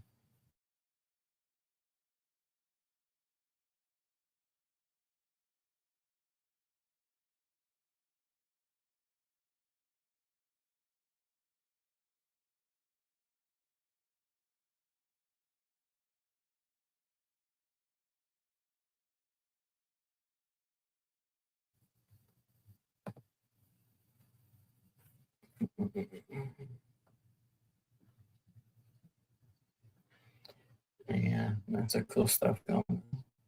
Maybe I'll do some drawing just in case. That way I can have something for you guys to look at.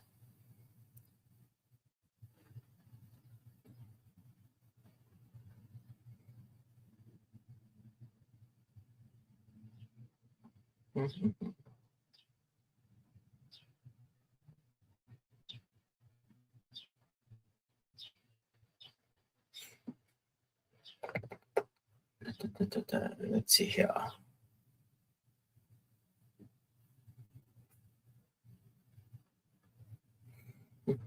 Yeah, so we're about to hit 2 hour mark, so I might end off once we reach that if there's nothing else that comes up.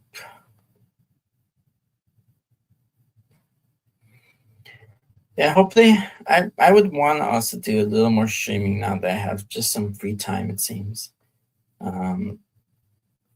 Because hey, work has been a little slow, hoping to get more hours in. But I also very much shout out to some of the good folks who have become regulars of mine when it comes to things like commissions. Um, I love the creativity and just the variety of stuff you guys are coming out with. And for anyone here in the stream, again, like let me know what you got going on. You have any questions about any of the recent stuff or any news you want to bring up, let me know. But yeah, again, like there's just lots of cool stuff, and the commission work is something I want to make like one of my main avenues of income. Um, just so that I have more um, methods to support my projects and things like that. Because um, I think what goes into a lot of like the content I want to make is just like what um because I love doing like the Kaijunaut collector logs. Um, those have been really fun because I love collecting, and if I can make content of that, it just seems like really cool. So those have been fun. I want to do some more of the vlogs, definitely, because I did the Little Tokyo expedition video, and then there's the Japan Kaiju Attack video, which I did both the little vlog there and then the short, which short did really well. And let me know if you guys have any thoughts on anything you might want to see from me, as well as anyone who might be watching. Let me know what you think about um, like any recent events coming up, because I definitely want to do more blogging for upcoming events, hopefully. because convention season coming up. There's like things like Anime Expo and things like, say, this Monster Police is still on. Let me see if it's passed already.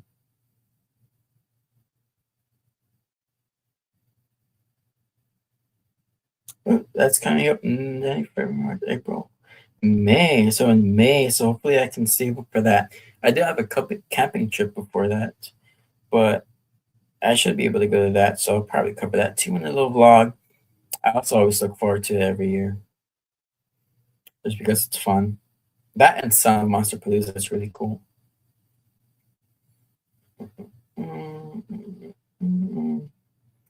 And then let's see here. So also, just to show off this too, some of my videos. I go to channel, view my channel. So actually, I'll just go ahead and share from here. Share from here because I want to show this.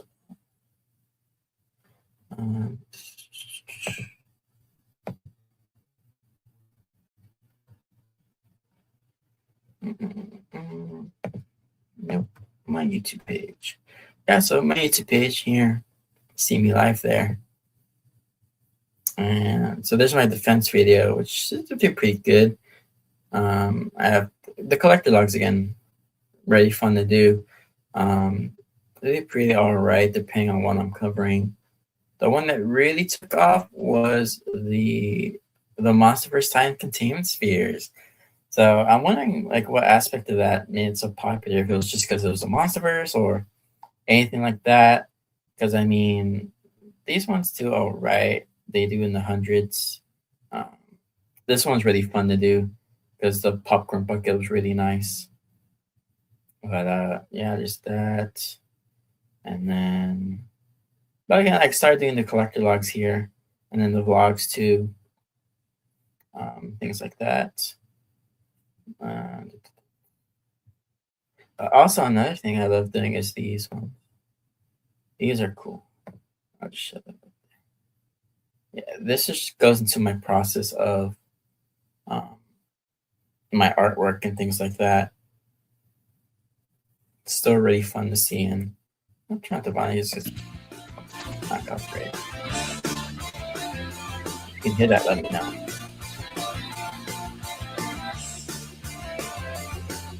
But yeah, because again, I love drawing, and again, if you guys want to like send support, share my Ko-fi page for missions, things like that. But really cool. This one's one of my favorites just because it's the first time I've ever drawn out the power breath. But yeah, that's like my process in these time-lapse videos. And for anyone watching, if you want to learn more about like drawing and things like that, and you want to see like my process specifically, I think what is important is learning the shape language, learning the anatomy and how to simplify it. And then once you do that, you'll be able to diversify your skill set. Whether you want to do realism, whether you want to do cartoons, or if you want to do like semi-realism, things like that. You can look, like this is my process. Like I want to be very within like a almost cartoony anime style, to where I can simplify shapes down to their key aspects, and essentially just bring out what I think are the important aspects of the design, and then just have them there with cool stuff. But then I want that to be animation friendly in my design work, so I won't have too much detail to any great extent. Or else I want to improve and like stylize the whole thing.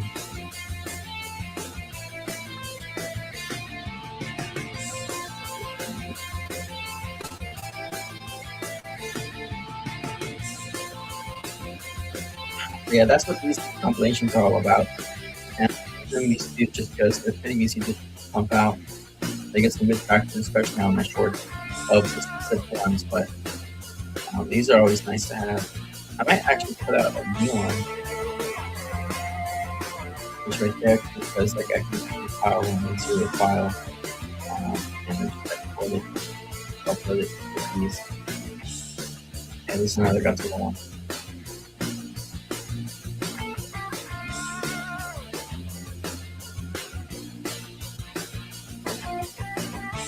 And yeah, Godzilla himself is very easy to get into your muscle memory because the shapes are so well defined. And then you can easily just dial them down to like what their core aspects are. What helps a lot is the drawing guide or the grids there that I use.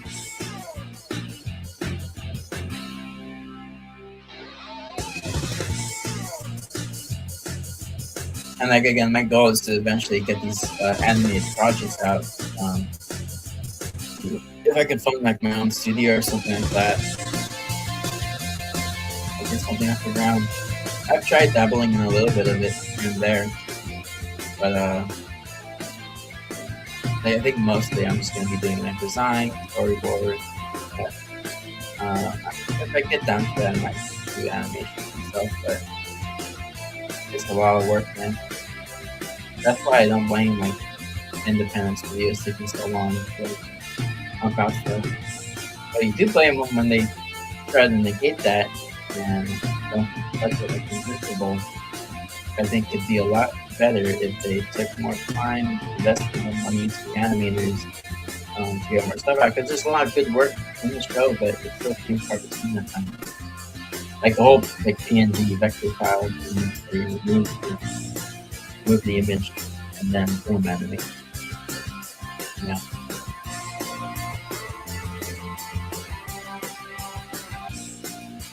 And this is I think the name I'm working with right now for my Hollow Earth is the Alba, which is basically the Mayan word for underworld, meaning like disappear. And I think like in my story, I'm gonna have Sarah come up with that title. And then that's what people were referred to the Earth as my universe, Pocho, the volleyball. And then that's where the monsters are going to come from in my universe. And there's like other key aspects. Like there's going to be sections where like other biomes as well. And then there's also going to be something that I call like the Hollow Sea, which is essentially it is the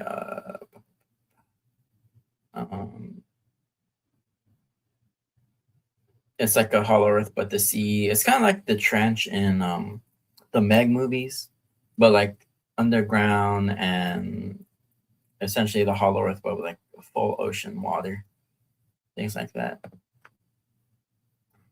And going back here, here's another compilation video.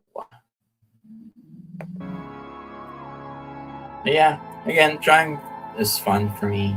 I keep seeing posts on like what's your favorite stage of the drawing there, but I don't know. It's hard for me to decide. I love sketching. Inking is monotonous, so maybe not inking. Coloring's pretty fun. I love coloring.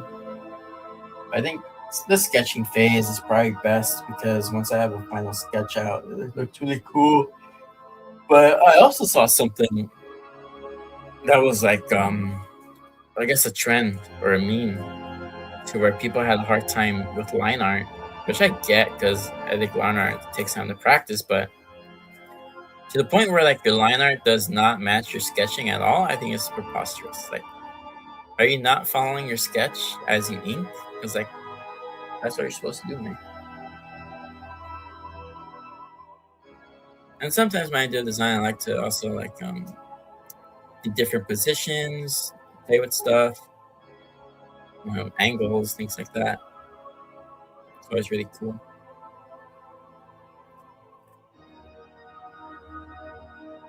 Yeah, sometimes I'll just keep it rough and then figure things out in the inking phase too.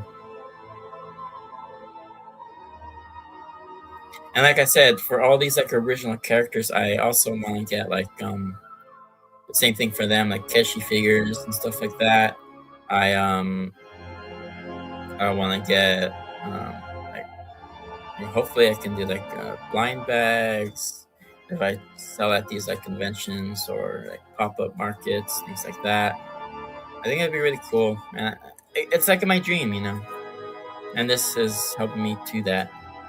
But again, if you like any of what you see here, you want me to draw your favorite kaiju or design your original kaiju, check out my Ko-fi page. Check out all my options. I got some new tiers as well, like the Keshi style, the my regular style. I also do human stuff, like human artwork. I can do like cool character designs for anything humans in your kaiju story. If you want to do like a human protagonist, you want me to design it or draw it for you, I'll happy to do that. Um, but yeah, I love working with monsters and things like that. This is a cool guy, and actually, this was partially inspired by Gilyu from MC World. Um, this is like what would you call like a rival to Gilyu here. Um, but I wanted to do mostly a design inspired by alligator gars, different types of things like tiger sharks, and stuff like that, deep sea fish, and like this is my answer to Gilyu, and I really like it because alligator gars I think are cool. I love tiger sharks, maybe one of my favorite sharks, maybe my favorite. They're really cool. And then here's Hanura.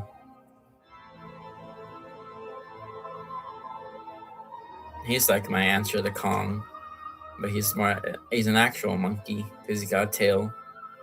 And he's based off things like macaques, gorilla. He also based off the great ape from Dragon Ball, the great ape forms. Really cool. I love drawing him. Fur is tricky, but once you get down to it and you get your style, it's pretty fun to do.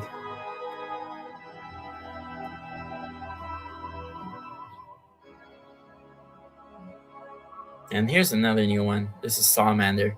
I also want to get into the world of like adopts and make adoptable kaiju. He started out as that, but I made him too cool, and I wanted to keep him.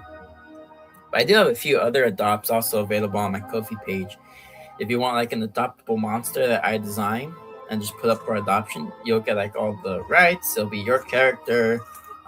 It will just be up to like crediting me as the either designer or the artist of that image, and then from there you can change it, modify it, you do whatever you want with it. But it's your character, and you can adopt it from my roster there.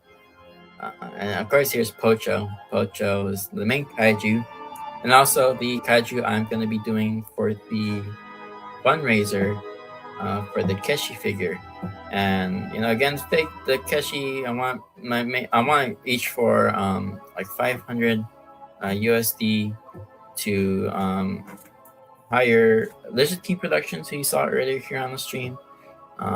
He does great work. I want to hire him to do the sculpt for the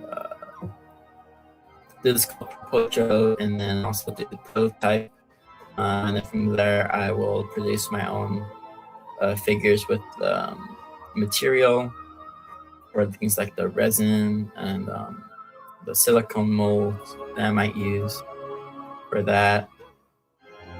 But yeah, Pocho again is like my Godzilla analog in my universe. He is the ferocious protector.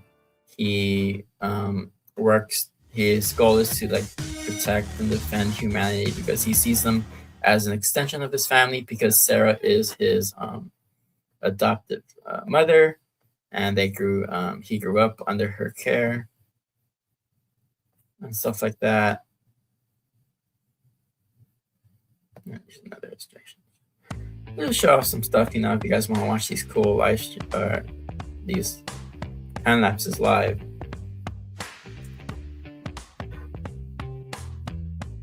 But yeah, this is also Tagothorax. He's a really cool one that I also enjoy drawing. Let me know if you have a favorite of mine from my roster. Would love to know what you guys think.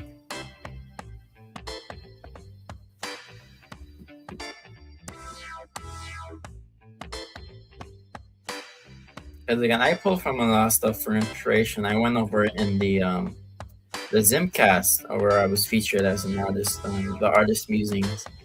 And I take from things like classic American movie posters for sci-fi films. I take from like classic pulp stories, also just classic kaiju stories as well.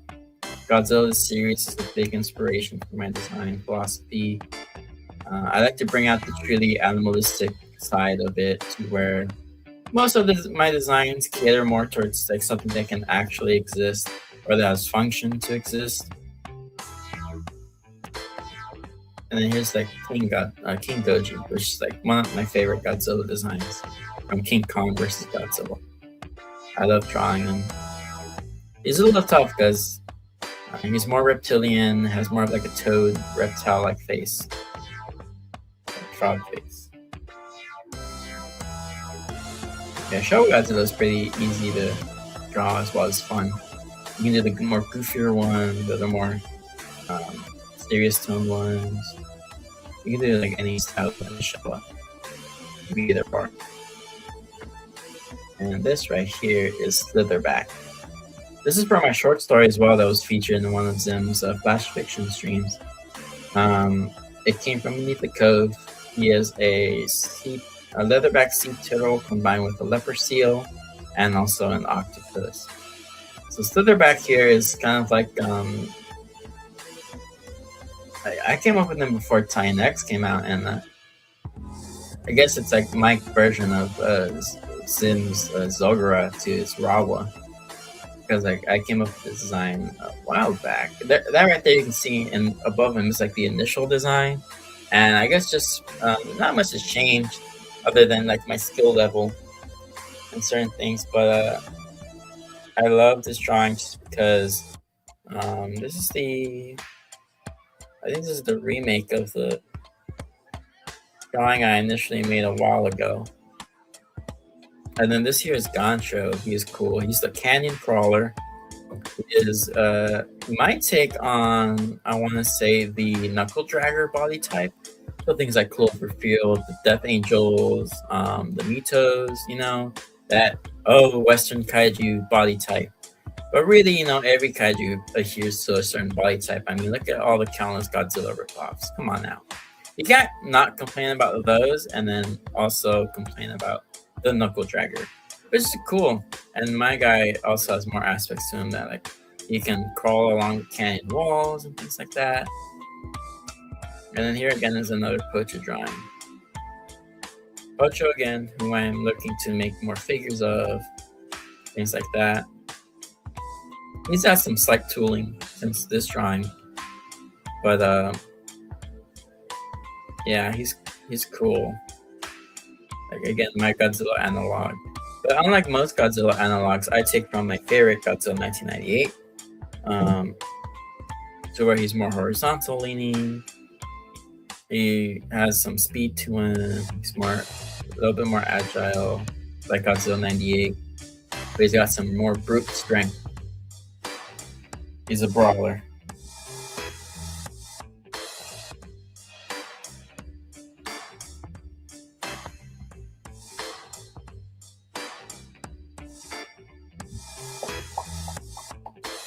And here is this cool kaiju. His name is Yaban. Yaban here is kind of like well, he's really inspired by things like the Gargantua brothers, by the Titans and Attack on Titan, like the Beast Titan, Aaron's Titan, and also Scar King's in there. And he is like one of the many rivals to Pocho, probably one of his main rivals. He loves to fight. He's relentless. That's his subtitle. Yaban the Relentless.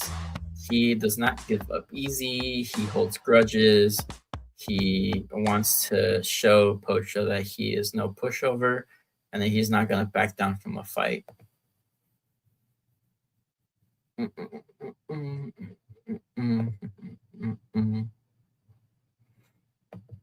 Yeah. And let's go. This is the first one I ever uploaded for my Kaijunaut maps. The description here is Godrust from Maru-san. He's basically like they're also Godzilla analog. It goes way back. Yeah, Godrust is fun to draw. I really wish, I hope one day to get a figure of Godrust. Because he's cool. I really want to do that. He was really fun, pretty simple.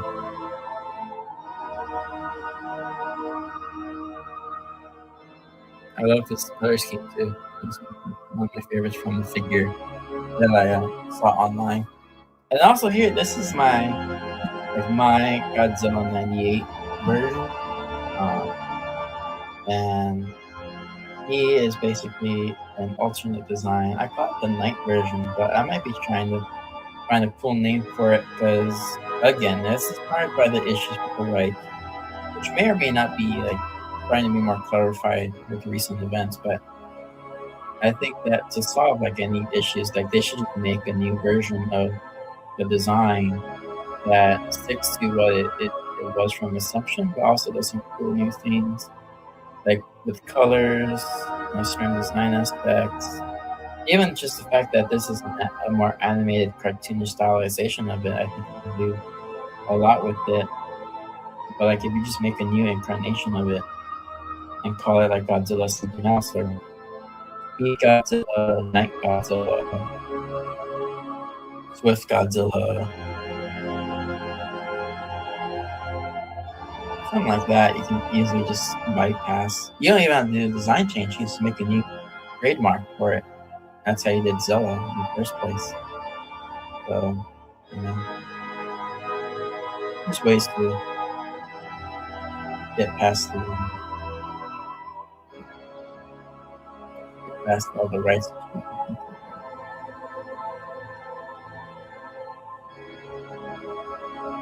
Yeah. But Kaijunaut has always been a big part of my life. Again, it's like the first movie I ever saw, I remember seeing was Godzilla 98, and from there, Kaiju has been one thing that's been a constant in my life. I grew up watching Godzilla.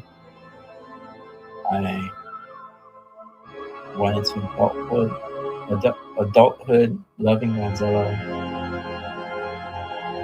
True story, I went to go watch Godzilla vs. Kong in a hazmat suit, or like just a white suit. That was like, I did it because I didn't want to get COVID. I looked goofy. I don't remember being like embarrassed at the time. I just went with it. But it was still very cool, very fun, I don't know. I probably did help a lot because I never got COVID when the pandemic got hit for a while.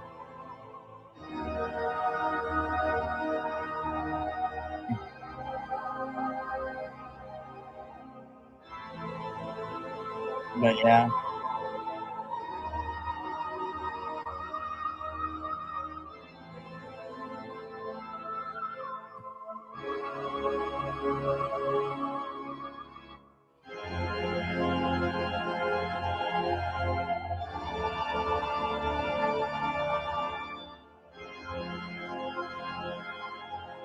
But oh yeah, this is Killer of the Living, and I sort of want to.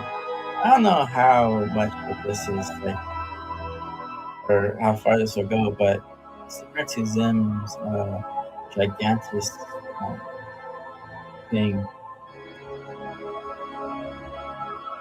Let me go back to it because like I wanted to do like the Anguirus version of it because Gigantus is an answer to Godzilla, and then Killer of the Living is an answer to Anguirus. So I wanted to do a design that, in the same way, takes aspects of Anguirus but then modifies them into this.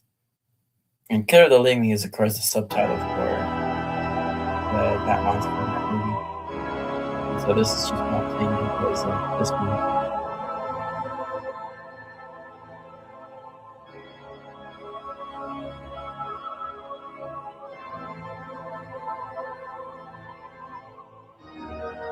Oh yeah, this is should be Ted Gorgon. Ted Gorgon is like similar to Pocho, and that he's like this Godzilla 98 type kaiju. He's got these mad horns. Instead of a flame breath like Pocho, he uses fireballs. Or it's like Keisei Gamera in a sense. That's his main weapon. He also got like spikes on his tail to club people with. He's got these cool stripes going along his back. You might see here. There we go. Cool tiger stripes. Also featured recently on his.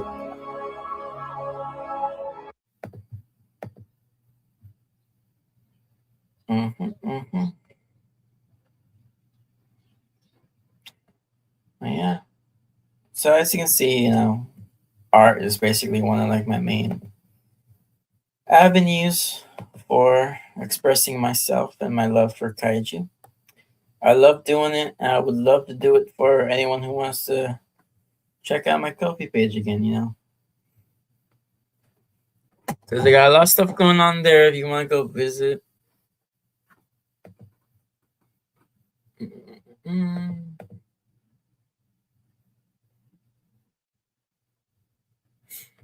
And things like that. So, again, also check out my StreamYard link where you can get 10% off there. And then use my code Monstro, as you see here on tag. If you want discount on your advanced CG order, the next 24 hours, you can use it on the spring drop for the 20% off on the order there. So if you want to check out that, I have to go ahead and see.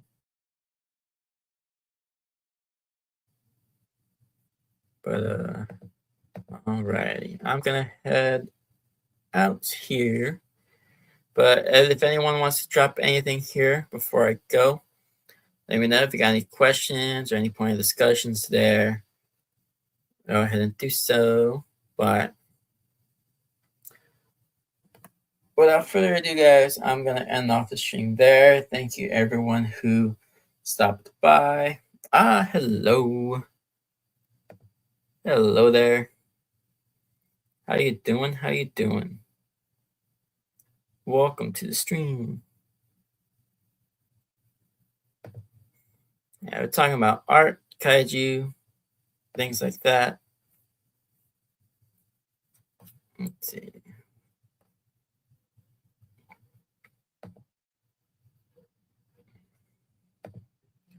Let's see here.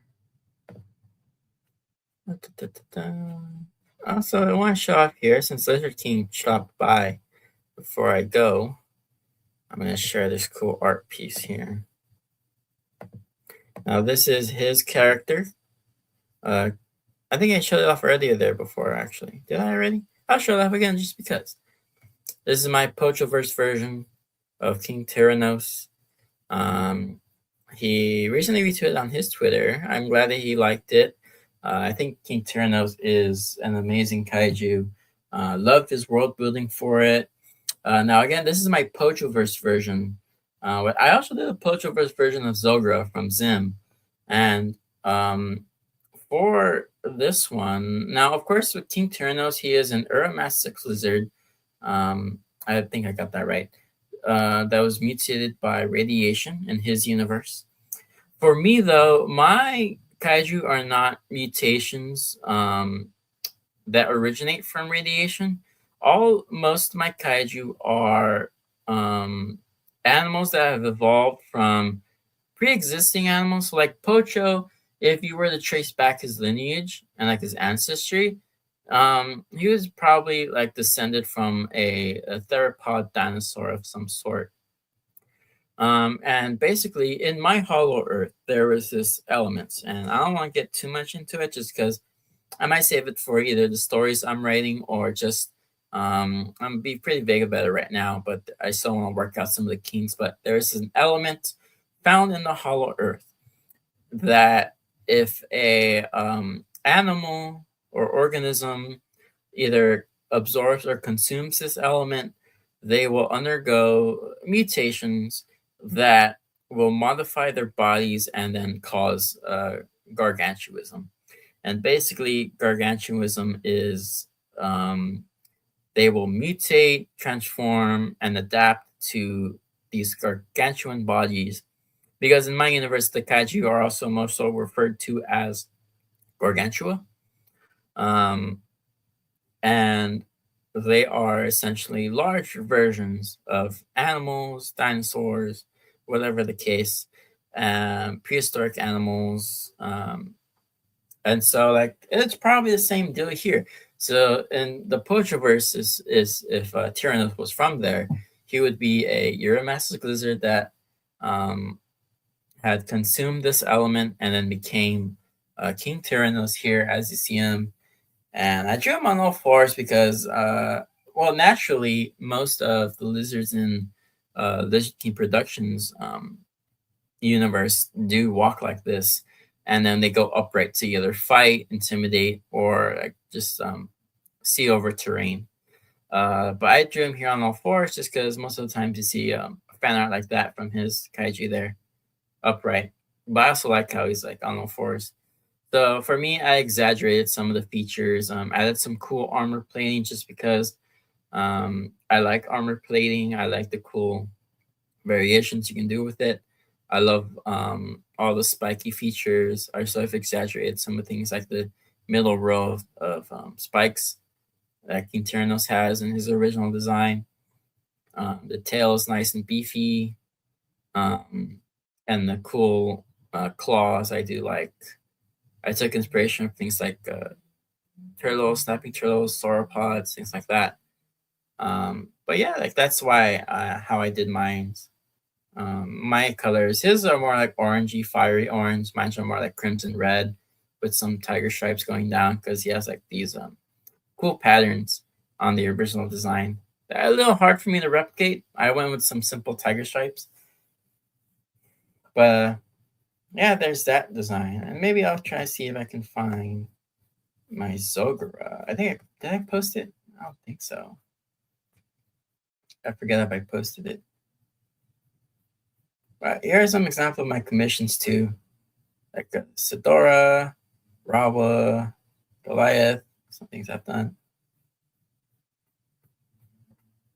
Excuse me. Let's stop sharing for a little bit. Is Mecha Godzilla the strongest? He's one of the strongest ones. He's definitely sometimes stronger than Godzilla, for sure. Depends on what day.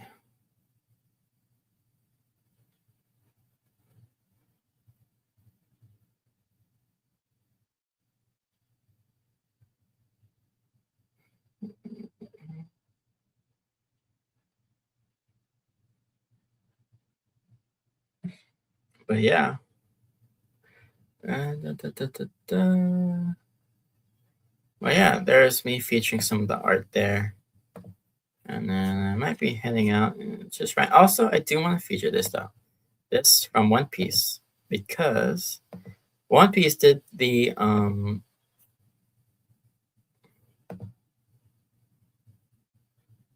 yeah, he was definitely had the upper hand there for most of the fight just because he's got cool features and things like that. I want to share this one, like this moment from Elbath. Like, this is pure tokusatsu right here from One Piece live action. Yeah, like look at that. That's straight up tokusatsu, and that's like American tokusatsu. It's just like a Ultraman episode. That's what it reminded me of, for the most part. But yeah. So like again, I would love to see more American tokusatsu.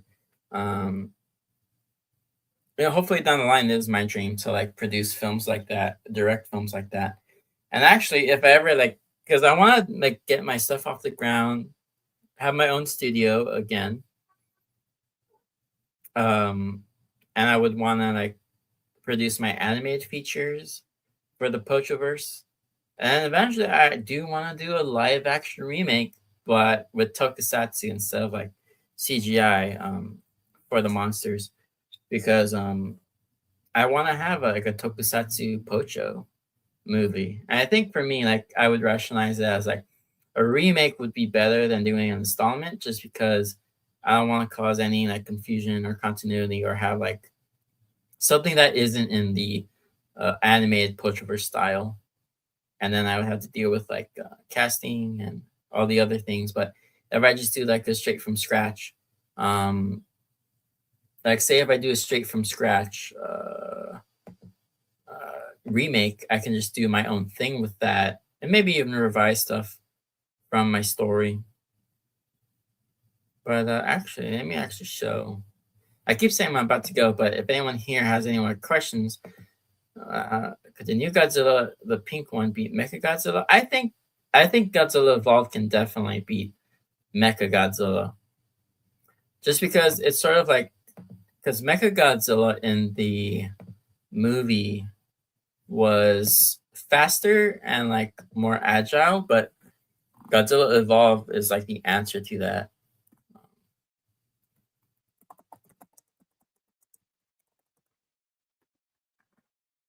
There's definitely the answer to that. And actually, I'm gonna feature this one. This one here is by another cool artist that I want. King Ghidorah. I think I think definitely would stand a better chance at beating King Ghidorah, because Godzilla Evolved is essentially a regulated form of thermonuclear form. So like it's basically if Godzilla had control over his thermal form, you'd get Godzilla Evolved. But here on screen is a concept for a live action Pocho. Um, I might definitely do some changes in the final design if I ever work on that. But this one's really cool, and I love the way the artist who is Dia Nibiru, they do she does a lot of cool stuff. I might commission her again soon, just because I love what she did with Pocho here, and I've adapted some things from this design into the latest version of Pocho you have here. But I love the detail, I love the style. This is something similar to what you might see in a live action Pocho with a guy in the suit, much like Godzilla '98, which I'll also show up here.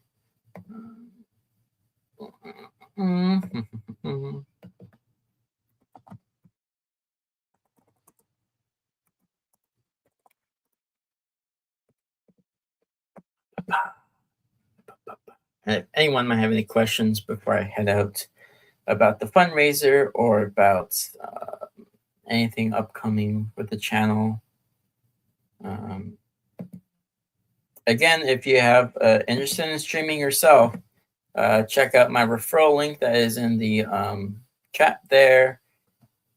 Get 10% off your or $10 discount on your I think the what's it called, the core mode, which you can get a bunch more features. I would definitely recommend it. I'm currently not on it only because it's a bit on my budget right now, and that's why I'm also trying to save money and get my commissions going. But yeah, also as well, if you want to help out, I have the discount code Monstro for discount on your orders of Advanced GG. I have a short up showing what I've gotten from them so far. I would definitely recommend checking them out for some cool shaker cups and or some cool flavors. But that'll be about it from me, guys. I'm gonna be heading out here right now. Thank you all for coming, watching the stream. Thank you again for people who came by. To Langaniv, if I'm saying that right. Thanks for stopping by. Thank you, Zim and Lizard King. Thank you again, Minecraft World, and anyone else who joined. But without further ado, Kaiju Seekers, over and out.